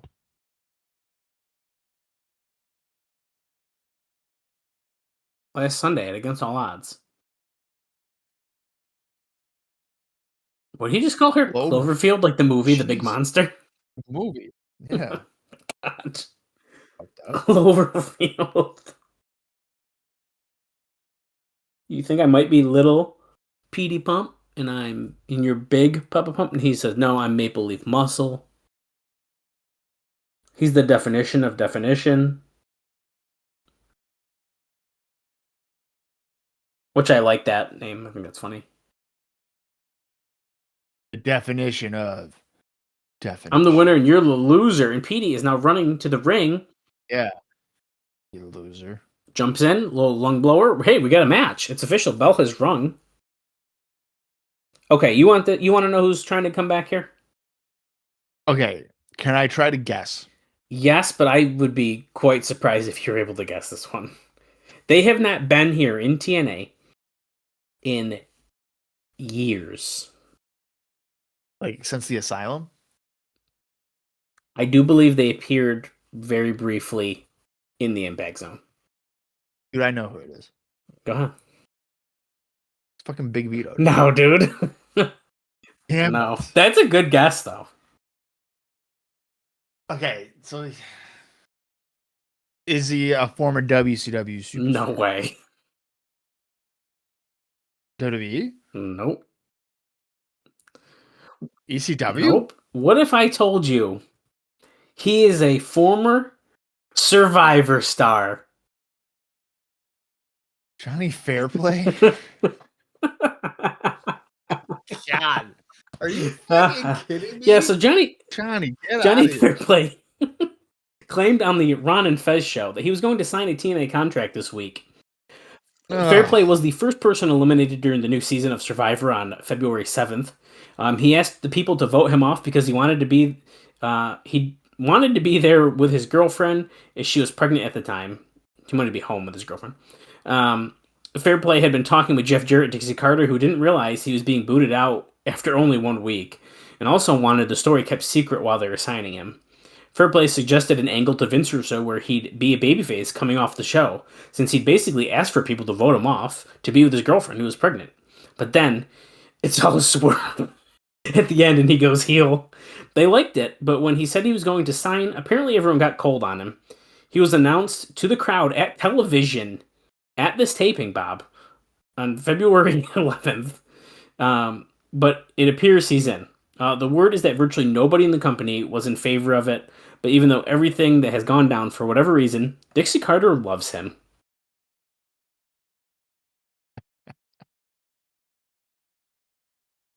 That's hilarious. I literally couldn't believe I read his name in the notes. Johnny Fairplay. I honestly, I don't think we see him on TNA television ever. I'd be quite surprised. But to the point that they thought they were signing him enough that they told the live crowd.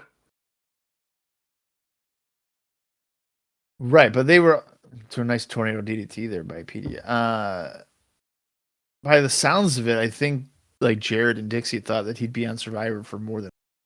Yeah, that's what I'm kind of getting from it too. Yeah. Can I just say I feel like this match that we're seeing between these two is already better than the match they had at Against All Odds. It absolutely is. Faster pace. Scott looks like he can walk because he didn't look like it at Against All Odds. No. Petey hit a nice hurricane run and went for the cover, but Scott kicked out, and now a little small package.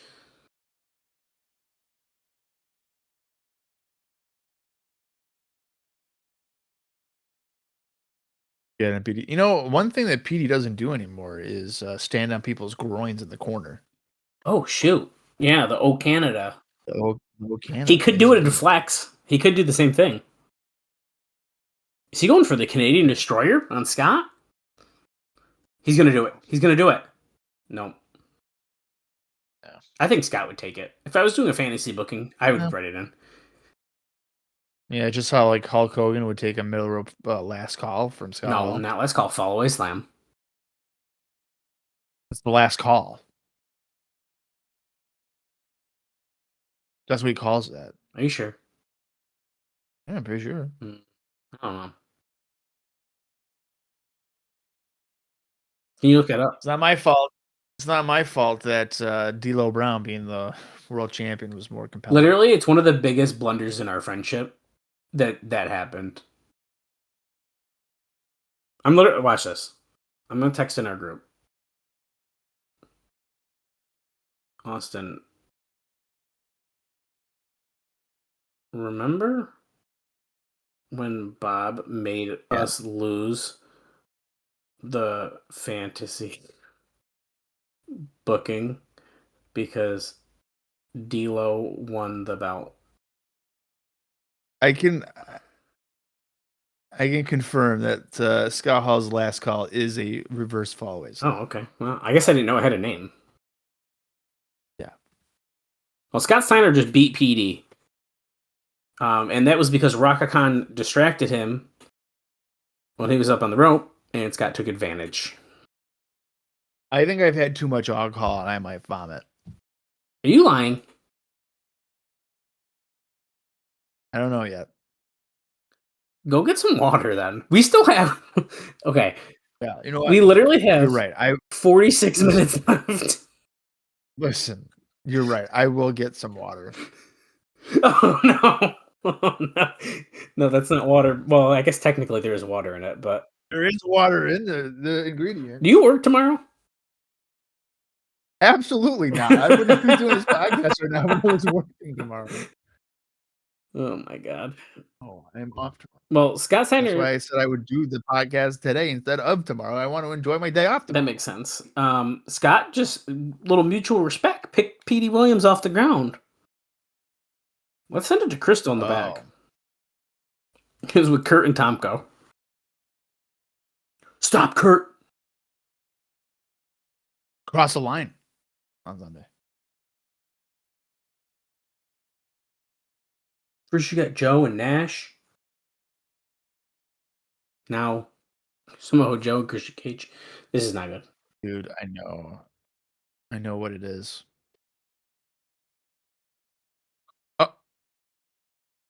Oh. Kurt went to hug him, and he was like, no. No bitching. I will not be your bitch. Tomko agreed to be in the Angle Alliance, but he's not going to be Angle's bitch. Ooh.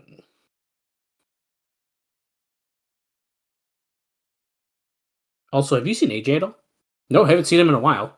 It's been 20 minutes, but...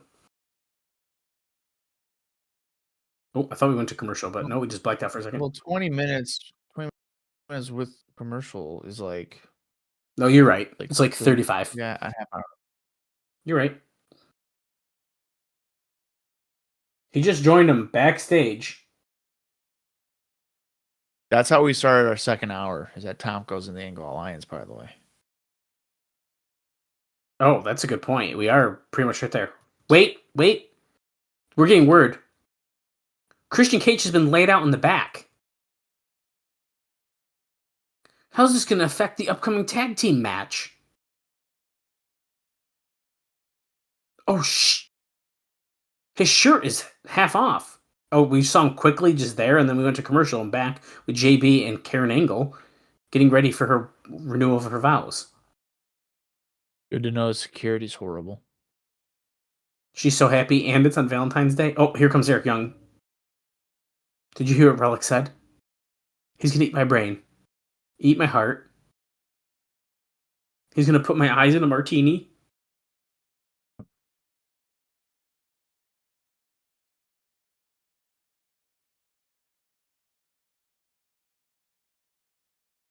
Oh. You know what you're going to do? You're going to get out of here. Karen's yelling at Eric Young. Skedaddle.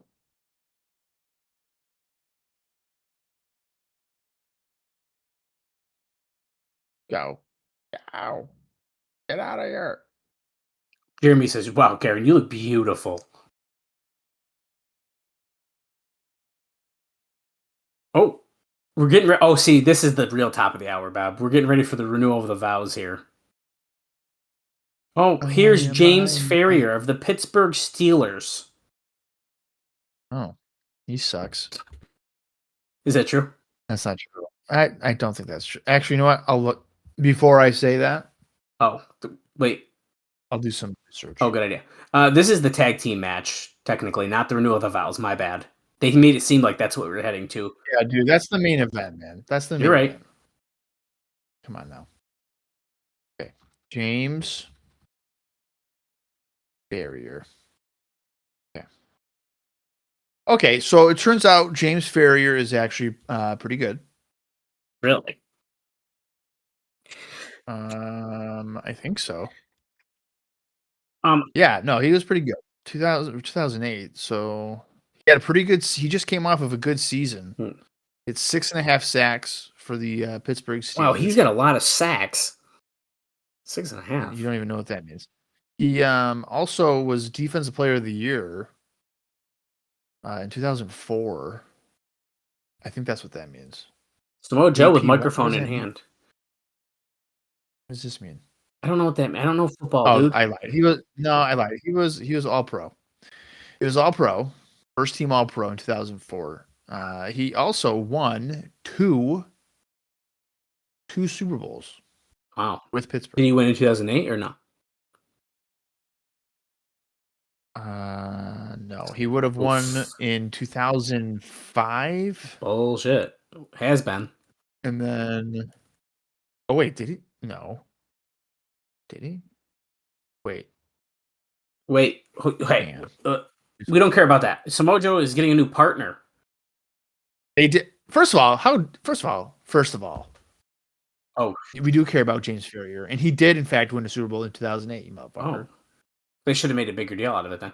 Look at who his partner is. But it would have technically been February of 2009. Oh. Samoa Joe's new partner is Big Sexy Kevin Nash, who is wrestling in jeans and a t-shirt. Oh, so this is a street fight then. Non-title tag team match. Very important note. Joe said, "You didn't think I had other friends." Well, I do. And here we are. Fast pace. Joe hitting a high knee on AJ in the corner.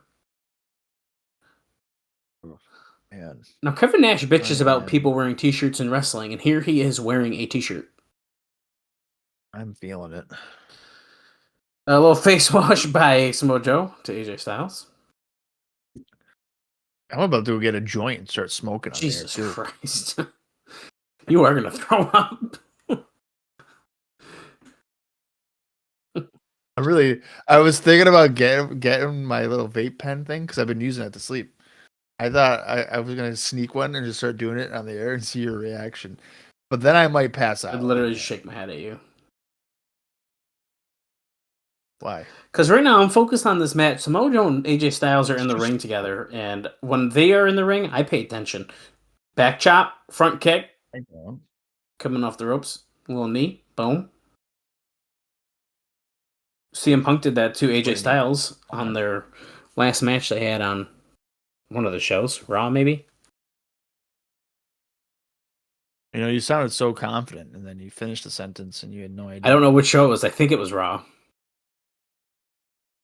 Now, off camera here, because Dallas just tilted his head to the side and grabbed a drink. I think you're drinking some alcohol too. Yeah, you want to see it? That's just pure vodka, baby. Oh my god, he just has pure vodka in a fucking glass. Unreal. It keeps me up. I don't fall asleep. These shows are more enjoyable when you're kind of buzzed. Maybe we should have like an asterisk next to my name on the episodes where I'm drunk, just so we can rewatch the fun ones. Yeah, it's definitely an idea. Come on, Tomko. Tomko. You know what? You're right though. I don't care about Tomko anymore. Well, the thing is that even that brief 1-2 week period, how much the crowd got behind him going after Kurt was honestly really crazy. And now they're just like, meh, heel. Well, I don't even know if it was necessarily him going after. Oh, you know what? I guess it was him and Kurt. Well, they had the big brawl from backstage and they fell into the impact zone. And then the next week they had the match where he won, by the way. Yeah.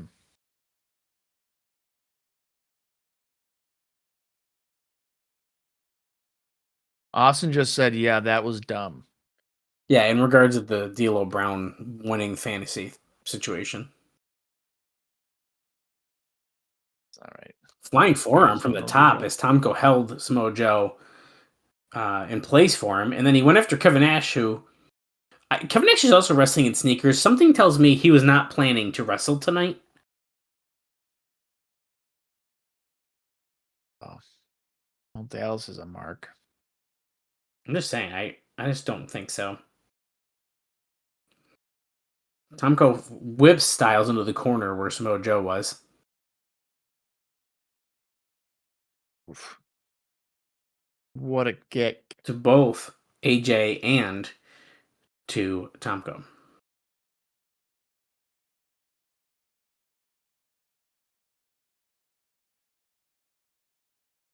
Samoa Joe trying to get the tag on Nash, and he gets it. Earl did not see it. Doesn't count.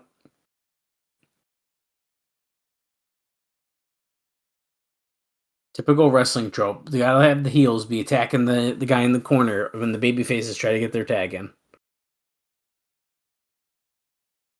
Psychology, dude. Sure. Big boot. What a big boot. I wish I could do that to Dallas Gridley's face right now. Well, I don't think you can get your leg up that high. Okay. AJ with a shoulder block springboard, but Nash catches him. Is he gonna choke slam? Nope, crotched him right on the top rope instead. We'll find out. Yeah, we'll see. We'll see what happens next time I see you. We'll see. I'll do my stretches. Your stretches. Who's that? Oh shit, it's Kurt. That's Kurt Angle. He just clobbered Samoa Joe. And Tomko picks up Samoa Joe and tries to do his finisher, but he couldn't quite hit it. But he pins him anyways. He pinned Samoa Joe, this guy. And Kurt Angle's so happy. He's like dancing. Kurt Angle's another guy that goes in the tanning booth there and doesn't raise his arms, so he's completely pale underneath his armpits. I think it was just bad lighting. No, it was 100% pale. He did a J. Freddy. Well, Tomko and AJ get the win here, thanks to Kurt Angle. And Samoa Joe's pissed. We went to commercial. Now we're coming back. This is the Cross the Line video they showed at the end of Against All Odds.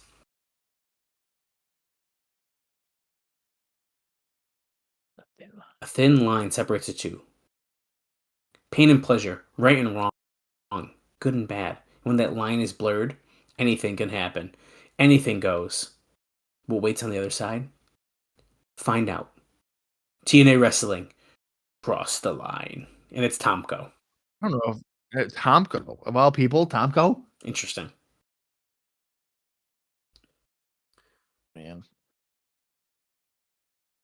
TNA Wrestling 24/7 at TNAWrestling.com.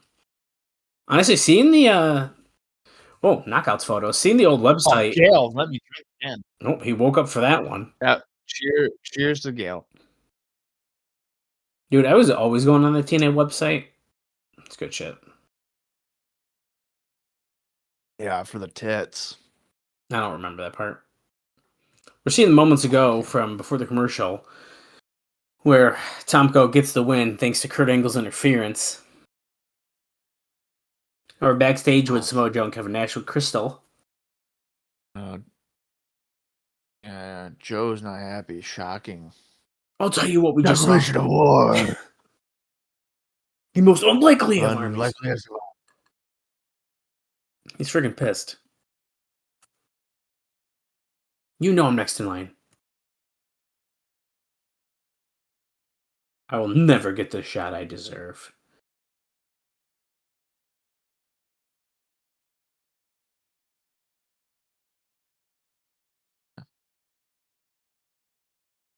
At Destination X, if you have the balls.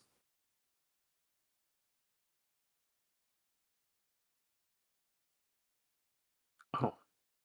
He says, if you bring the Angle Alliance. Okay. Wait a minute. This guy, what? He's speaking on behalf of an unconscious guy? That seems a little sus. Seems like a little bit of entitlement.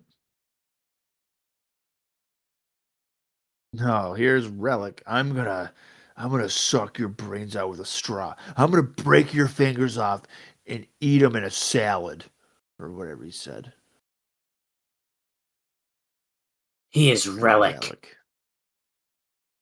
Also known as Johnny the Bull Stamboli.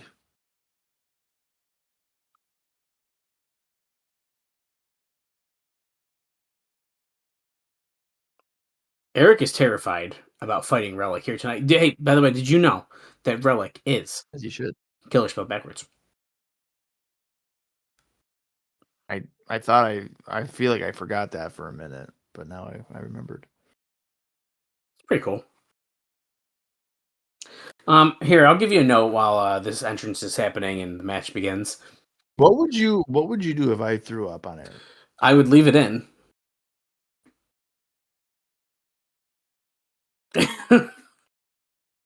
It'd be the first and only video clip of I that would match. definitely take a screenshot of you doing it and then post it and be like, "This match was so bad," and I'll just put it whatever You match could I use want. it. Right, I was gonna say, well, you could use it for you could have used it for the no rope barbed wire match. This is so violent. So Bob threw gruesome. up. Bob vomited. When Rellik described how he was going to murder Eric Young, Bob threw up. The mere thought of it. Right. Okay. Bell has just rung. And while we're watching this match, I want to tell you about the latest Crazy Kurt Angle interview from 9 Live in Germany. I'm only going to mention, obviously, some TNA related things here. Kurt says, "I was having all of the best matches. I was winning Wrestler of the Year every year, but I wasn't satisfied because my company wasn't really going anywhere. In TNA, I had the opportunity now to be part of a company that was small. Now it's worldwide in over 130 countries, and it's growing every day. I mean, every week we get higher ratings, so thank God I made the switch. And I just got tired of being on the road every day of the year. In TNA, I have less time on the road, and I'm a part of history. I'm making history. TNA, within 2 to 3 years, they'll be going. They're going to have higher ratings than WWE. I guarantee it." Then he said he had many jobs in TNA, being the locker room leader, teaching the guys how to wrestle, teaching them the psychology of wrestling, and showing people how to act when they were a top star like him. Quote, "I mean, Kurt Angle, my name is actually bigger than the company TNA itself. When you're that big, then you don't politic and try to keep everybody underneath you. What I'm trying to do, I'm trying to help talent come up to my level. When I bring that talent up to my level, the company does better. The company makes more money, so we all make more money. So it makes sense." Okay. It wasn't said to be a crazy interview for no reason. Yeah. 2 to 3 years, they're gonna have more ratings than WWE. Guarantee it, he said. Guarantees it. Rellik. Oh, he put his metal mask on. This is illegal. Oh, he just scared the shit out of Eric Young. I think he's scarier without that mask on, for the record. You just turned him inside out with that clothesline. And he gets the pin. Oh, wow, he wins. Is that Rellik's first win? Because I feel like he doesn't do a whole lot usually. Well, singles-wise, yeah. The move of the night is sponsored by Geico. Oh.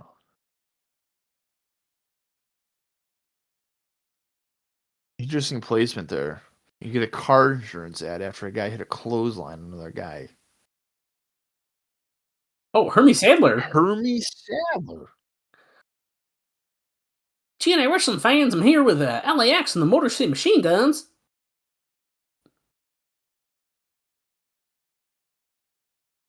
Okay, I don't know who either of these racers are, and they just said their names, and I already forgot. Yeah, well, the one guy on our left and Hermie's right is trying so hard not to laugh. Reed. His name is Reed Sorensen. Trying... My plan is to watch these guys tear him up. He's not. He's trying so hard not to just laugh his ass off. Here goes, he broke. What do you see between NASCAR and wrestling? I don't think there's that much crossover between NASCAR fans and wrestling. No, there's not. Oh shit! Alex Ellie just said, "Can I just see your green cards, please?" All right. Anyways, Shelley says both sports are very dangerous. You lose a match, you lose a race, or you break your neck. How do you think they play off each other and correlate? He's asking Homicide.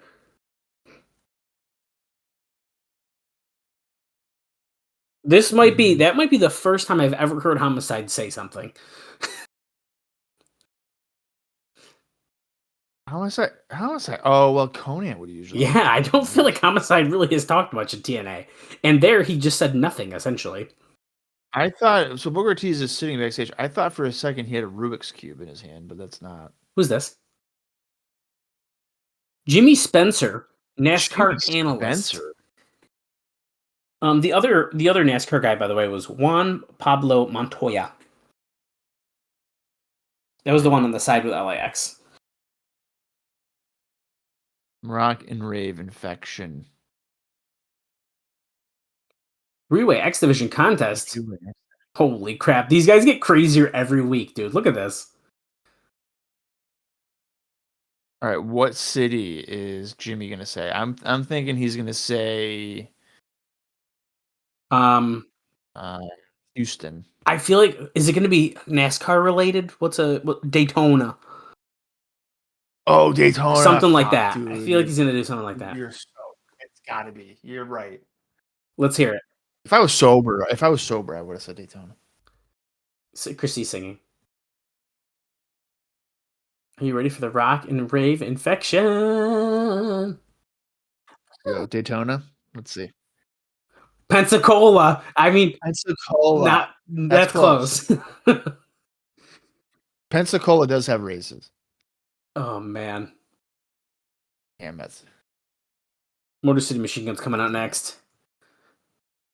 This is not a tag match, it's a three-way match, by the way. And it looks like Sabin is the one wrestling here. They're coming out with Alex Shelley and Reed Sorensen, who I had to look at his name again. Who is still trying hard not to. And who's wearing a machine gun shirt over a red shirt, because you can see the collar going out. Yeah. Yeah, this is pretty awesome. I don't know. Let's see if Reed Sorensen is good. No. I'm gonna say no. James Ferrier was pretty good. Sorensen. Okay, so Reed is alive. Well, that's good. LAX with Juan Pablo Montoya. He's the number 42 Dodge. Oh no, man. This is not good. Not good. Okay. So in the NASCAR Cup Series, which I believe is like the important series, like the top one. He's had 346 races over 16 years. Okay. You want to take a guess at how many he has won? He's won none of them, did he? What's none? that? 0? Yeah, well, that would be correct. He's won none. His best finish is 22nd. That was in 2007. That's the guy who's with LAX? Oh, that's Reed? That's the guy with the machine gun. Oh my god. What was the other guy's name? Hold on. Juan Pablo? Yeah, Juan Pablo Montoya. Let's see here. Now. Okay. NASCAR. Okay. So NASCAR Cup Series, which I think again is like the important one.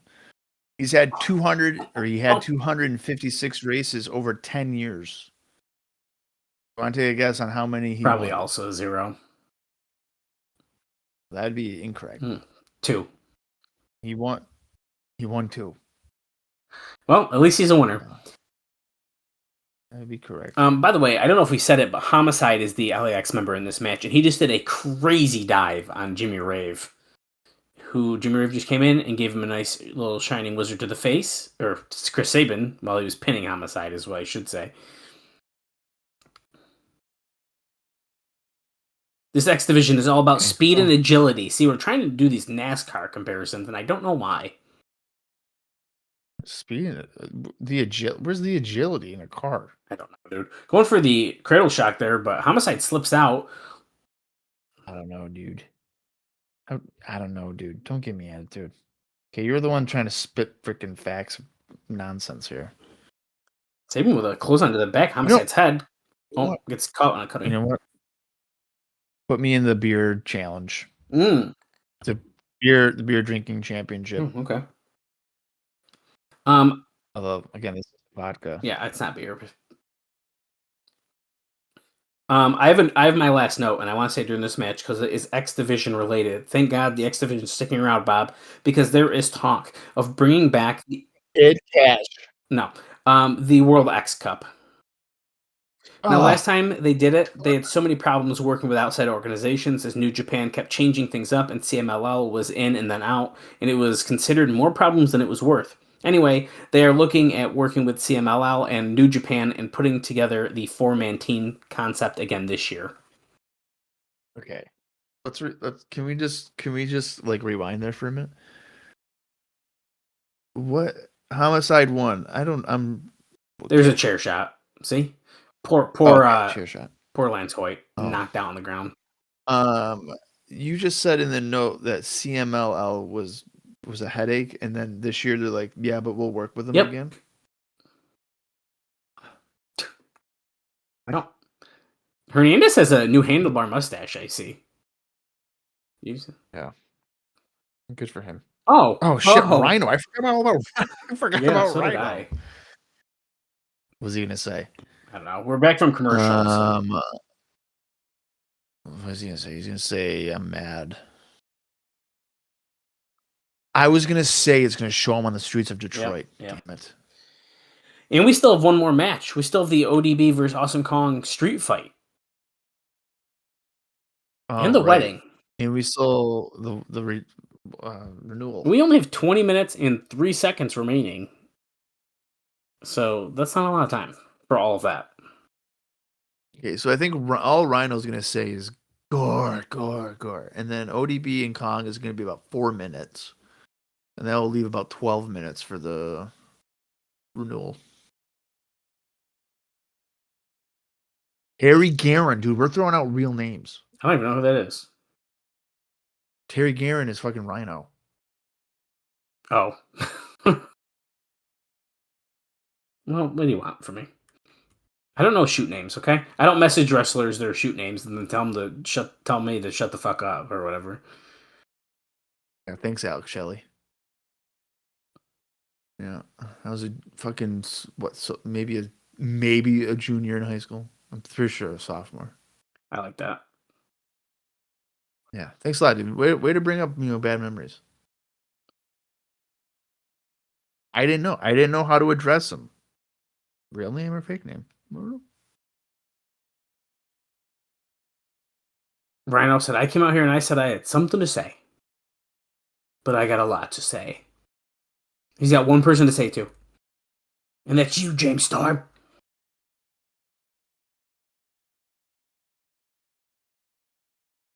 He's not going to come out here and whine and cry and piss and moan.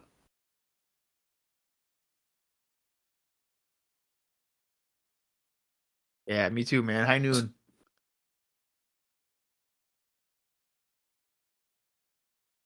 I allowed you to reintroduce me to alcohol.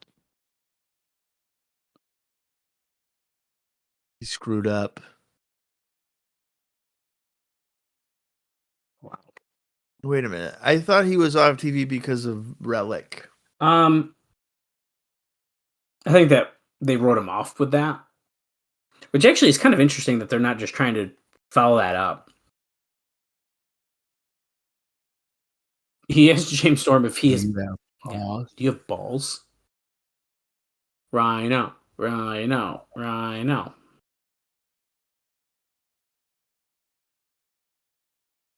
It feels good to be back, and I'm back to kick some ass. I think we said that. We literally did say that.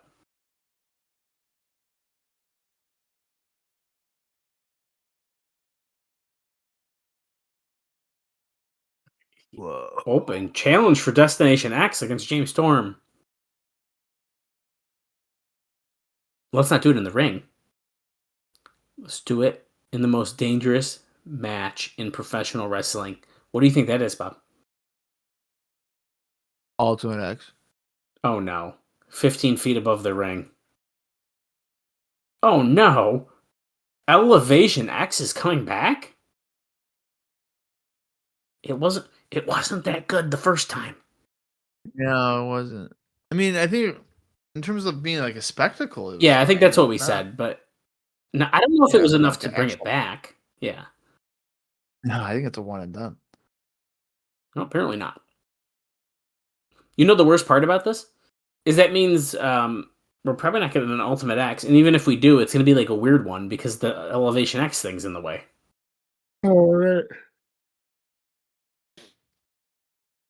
Yeah, I don't know, man. I feel like if I was previously an alcoholic and somebody introduced alcohol back into my life, my first instinct isn't going to be, I want them in basically a scaffold match.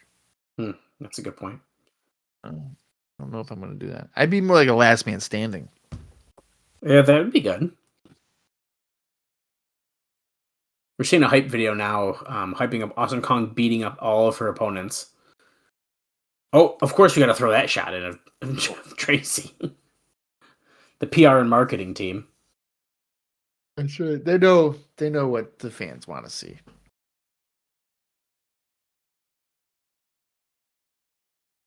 When she judges success by the intensity of her opponent's screams. I might have said victims, not opponents, but...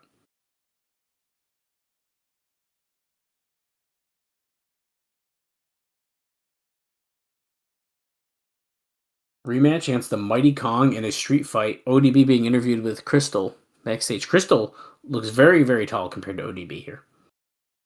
Yeah, she does.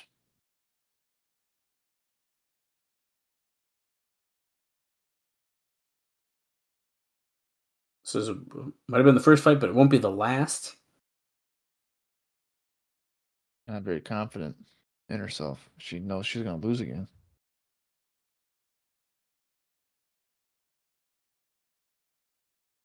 About kicking your buffalo booty. Oh, here's Gail. Oh, Gail says, I got your back tonight.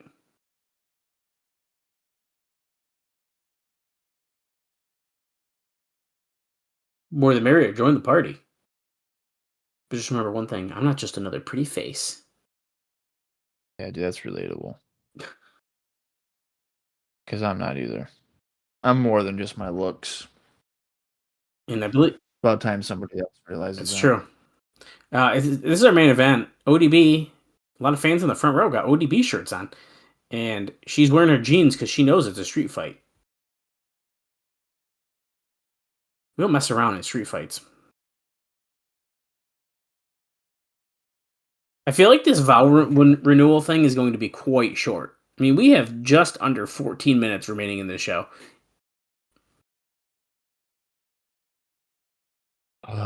Maybe the longest 14 minutes of my life. Oh, I don't know about that. I think you're being dramatic. Anyway. Yeah, a little bit. Here comes Kong, accompanied by Raisha Saeed, her associate. I'll have you know that my bedtime alarm went off almost 3 hours ago. Bedtime alarm. Okay. ODB does not let Kong finish her entrance. She runs right at her. Tries to attack her, but then is shoved down the ramp. My reminder. I gotta go to bed. 7:15. That's pretty silly.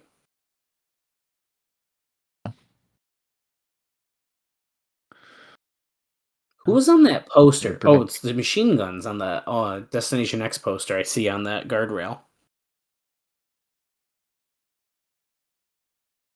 I feel like they're not going to be on the DVD. The cover of the DVD? Yeah, I don't know. I would be very surprised too, but I actually don't own that one as well either. So, but look, our ring skirt changed. You can buy Turning Point on DVD now. It used to say Genesis. Now we've switched it to Turning Point.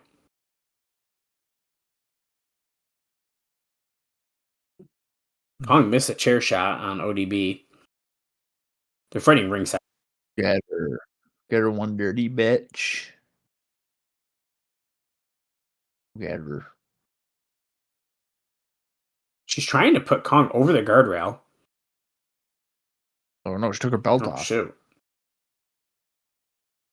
Oh, she ran at her. Oh. Kong sidestep, so she falls into the crowd. And look I see a perfect spot to put someone through a wall. And yes, Kong is entering the crowd. This is my favorite spot in the Impact Zone. Yeah, we've seen it enough times. I don't know what you get more excited about, that or when Rhino spears somebody through the wall. That's good. Like that's good. Yeah, even though it's like literally paper mache, but whatever. Well, they were doing it during their commercial break because now we're back from commercial and we are entering the ring.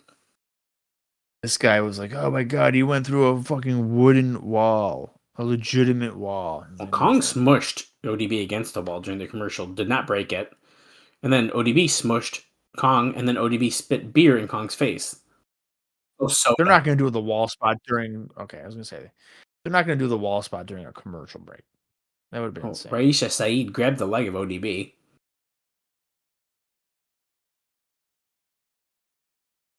Just trying to drag her into the ring, but that didn't work out. No, She's trying to unmask her. Oh, here comes Gail Kim. Yeah. Get her, Gail. Yeah, you threaten her. I don't think Gail so. grabs her, and then Kong hits Gail from behind. Not right. Oh, Gail Irish whipped into the guardrail. Her ribs. Her ribs are broken.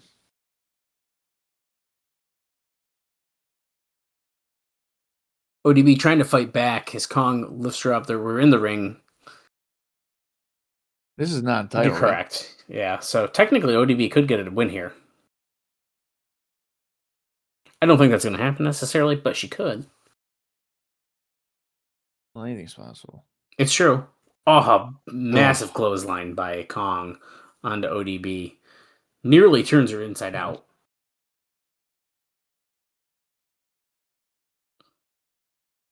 Uh-oh. Kong going high risk? Going to the middle rope, but look at this. Gail stops her.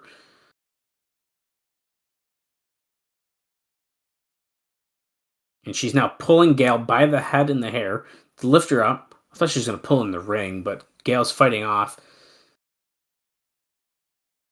ODB punches her. Gail punches her. That should be disqualification. Street fight. Yeah, dude. Never. Street fight. Oh, Kong ducks that clothesline by ODB. Tries to hit Gail, but she missed it. Gail holds the arms behind Kong's back. Here comes ODB. Sidesteps, though. And Gail gets taken off the apron. And you know where this is heading. The implant buster. No. Boom. Yeah. It's over. 1, 2, 3. Yep. Kong gets the win. Sounds like a 3-way dance. Ooh. Destination X. I'd be fine with that. Why not? That's my prediction. And then Gail's like, well, you ran into me, bitch. Like, what the fuck? Oh, shoot. Do shit. ODB is pushing Gail, yelling at her.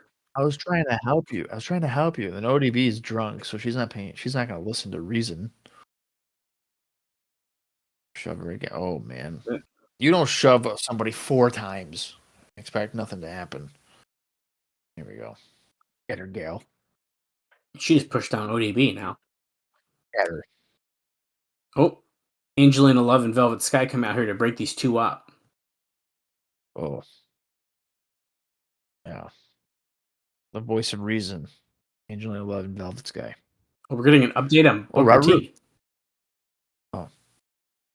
Oh, hey. Peyton Banks just came in here. I don't know what came over me Sunday night. I just got a phone call from Robert. He won't be making it here tonight. You just got a phone call from Robert, huh? You call him back. You tell him if he doesn't show up next week, I'm going to come all the way to Manhattan. He's going to search for him, and when he finds him, he will not be responsible to what happens to Robert Roode when he finds him. Now, can you dig that, sucker? What did Peyton Banks do on Sunday that she had to apologize for? The getaway car, I guess. Because she had the getaway car ready. Yeah, but then Roode just ditched her. Cornette just came in here and said, Booker, you cannot just be sitting out here in the parking lot. You're scaring my wrestlers into no-showing my television program. Maybe we only have a few more minutes left on the air tonight, but you're scaring them. Oh, Booker's wrestling main event next week. 1-on-1. Against Kurt Angle. Whoa. That's a big main event for next week. Is it a title match? I doubt it. You know, we are back from commercial. Look at the ring, dude. It's set up. It's beautiful. We have 6 minutes and 20 seconds left in this show. What the fuck is Bert? That's the fucking that's Brother Ernest again. Okay, I thought we saw him before. That's the guy from AJ's house when he was trying to make a decision. Oh, wait a minute. Was he he was a pastor? Yeah, he was. Wasn't he? Which okay, so this is that's funny. He's bringing out. I thought like for some reason my brain was going like he was like a coach or something, but no, I'm pretty sure he was like. Or was he a coach? Like a pastor. No, he was a coach. The pastor was someone else. You're right. You're right. Oh shit, was it? The pastor had dark hair. I remember.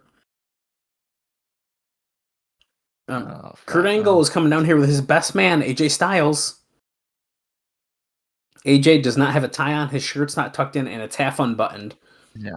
Okay. AJ Styles is looking like he's trying to get booked in like Ocean's 11.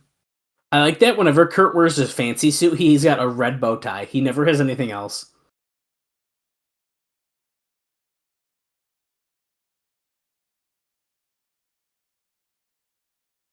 And now, he's going to introduce the bride, Miss Karen Angle.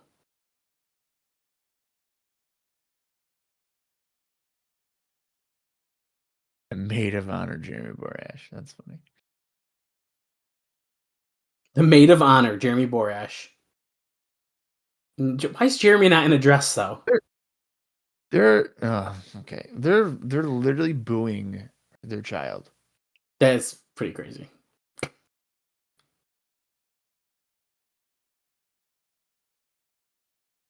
You're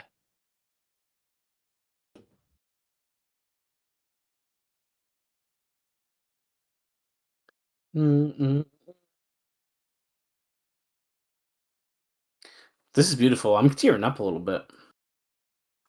No, you're not. I've been waiting for this vow renewal for a whole 4 days. No, you haven't. You may be seated, he says.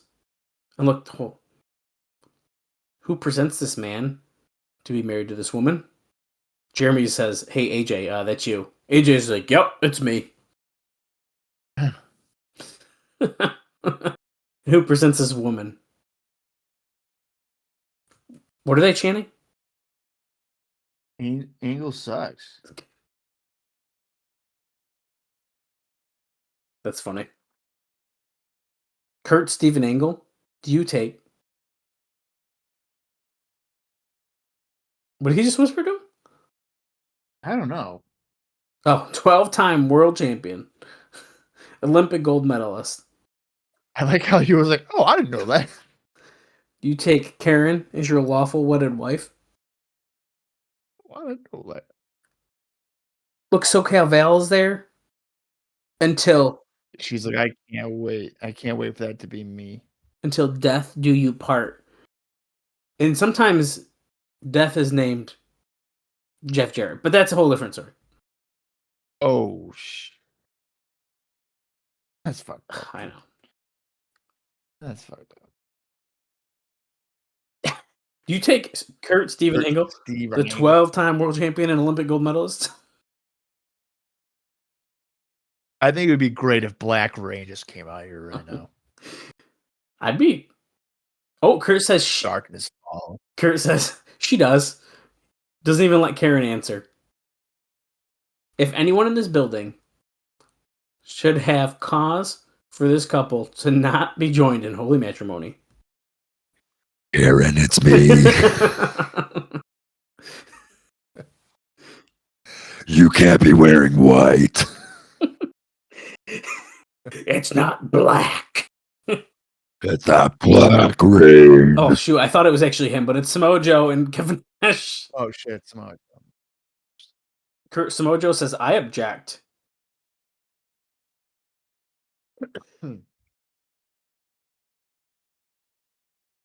Samoa Joe says, "We were going to wait for this to all be over and jump you in the back with baseball bats, but we couldn't wait." What the? This is called Karen a Skank. All right.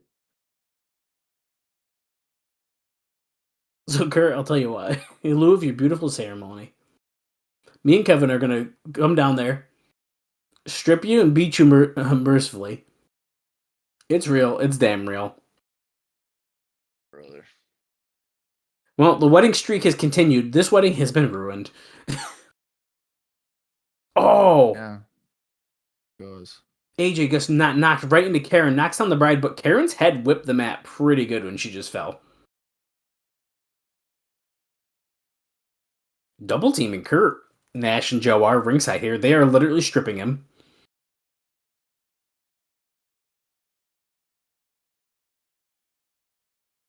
The minister got... Oh my god, they're taking his pants off. Kurt is wearing his boxers. Oh. AJ's helping Karen up. Wait. You may kiss the bride. He pronounced a man and wife. AJ and Karen are holding each other in the ring. Does that mean legally Karen and AJ are married? Oh my god, AJ just freaking laid one on Karen. And Kurt Angle is he saw it in his boxers. Oh, I think Karen. oh my god. I think Karen liked it, and Kurt just said, "What the hell is going on?" And went off the air. Well, I can tell you right now, AJ Styles is not going to be a virgin for much longer. No, he's not. No, he is not. Okay, Bob. First episode after Against All Odds. Okay, so the fact that I got a little intoxicated, It's gonna skew you does a not- little, I feel like, but no, it's not. It's not going to cloud my judgment. Okay, wrestling wise, I'm double checking. I feel like I don't think it was like not like that great, but there was stuff that was entertaining here. So like the Team 3D not making weight, or brother Ray specifically not making weight, that was pretty funny.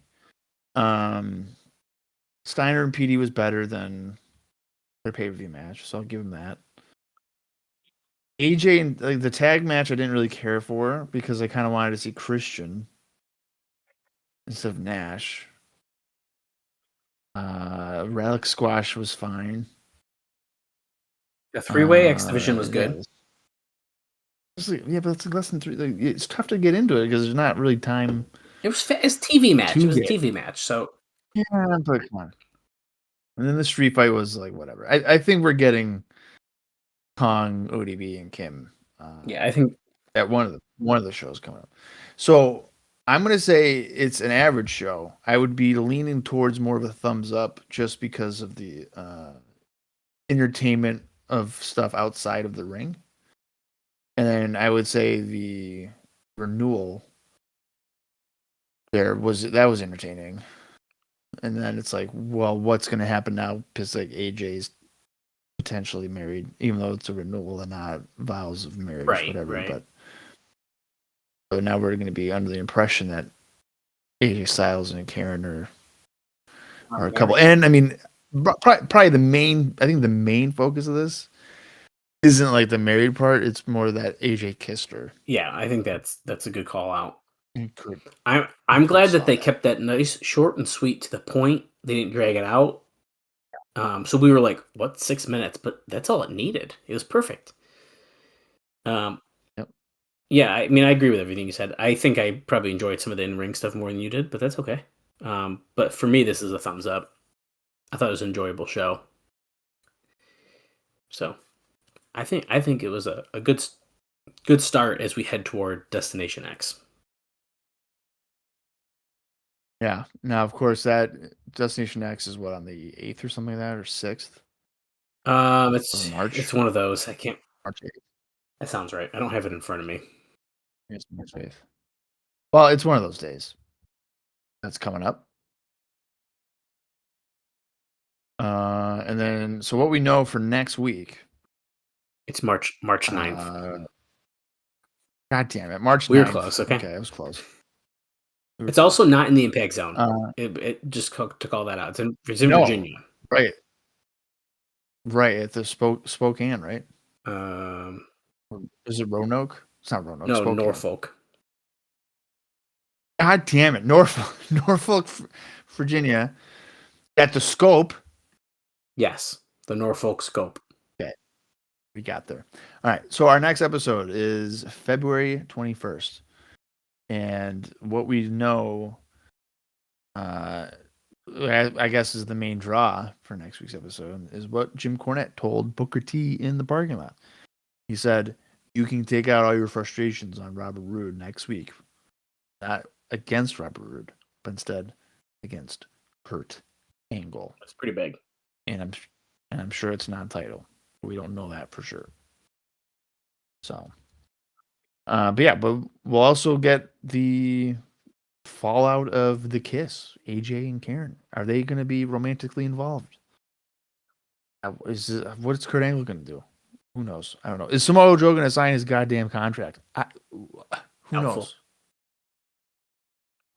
Probably very doubtful. But there's only one way to find out, and that's if you join us next week for another edition of Impact. So until then, for Dallas Gridley, I am Bob Colling Jr., and this has been the TNA Cross the Line podcast. Get ready to fly.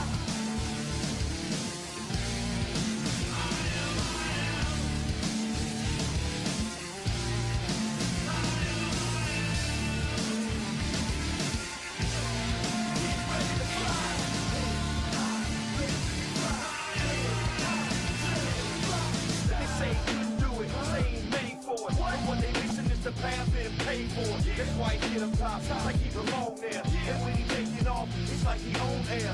Trying to hide now, like the birds do. It's all over with style, just flying over you.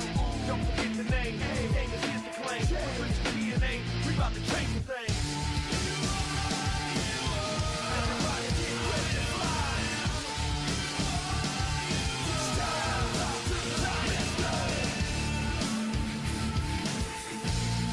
Get ready to fly. Of a paper, pen and pad, these release pictures of puzzle pieces sliding to the bleachers, reaches insurmountable odds. Reminder who will save us from the bullets we died. Some be hitters in line, don't die. I see the people staring all eyed, like to ride the image scrimmage and I beat them aside. Now I'm flying hard, AJ, aka Lionheart, flying guard, no deny, finish what my mind started.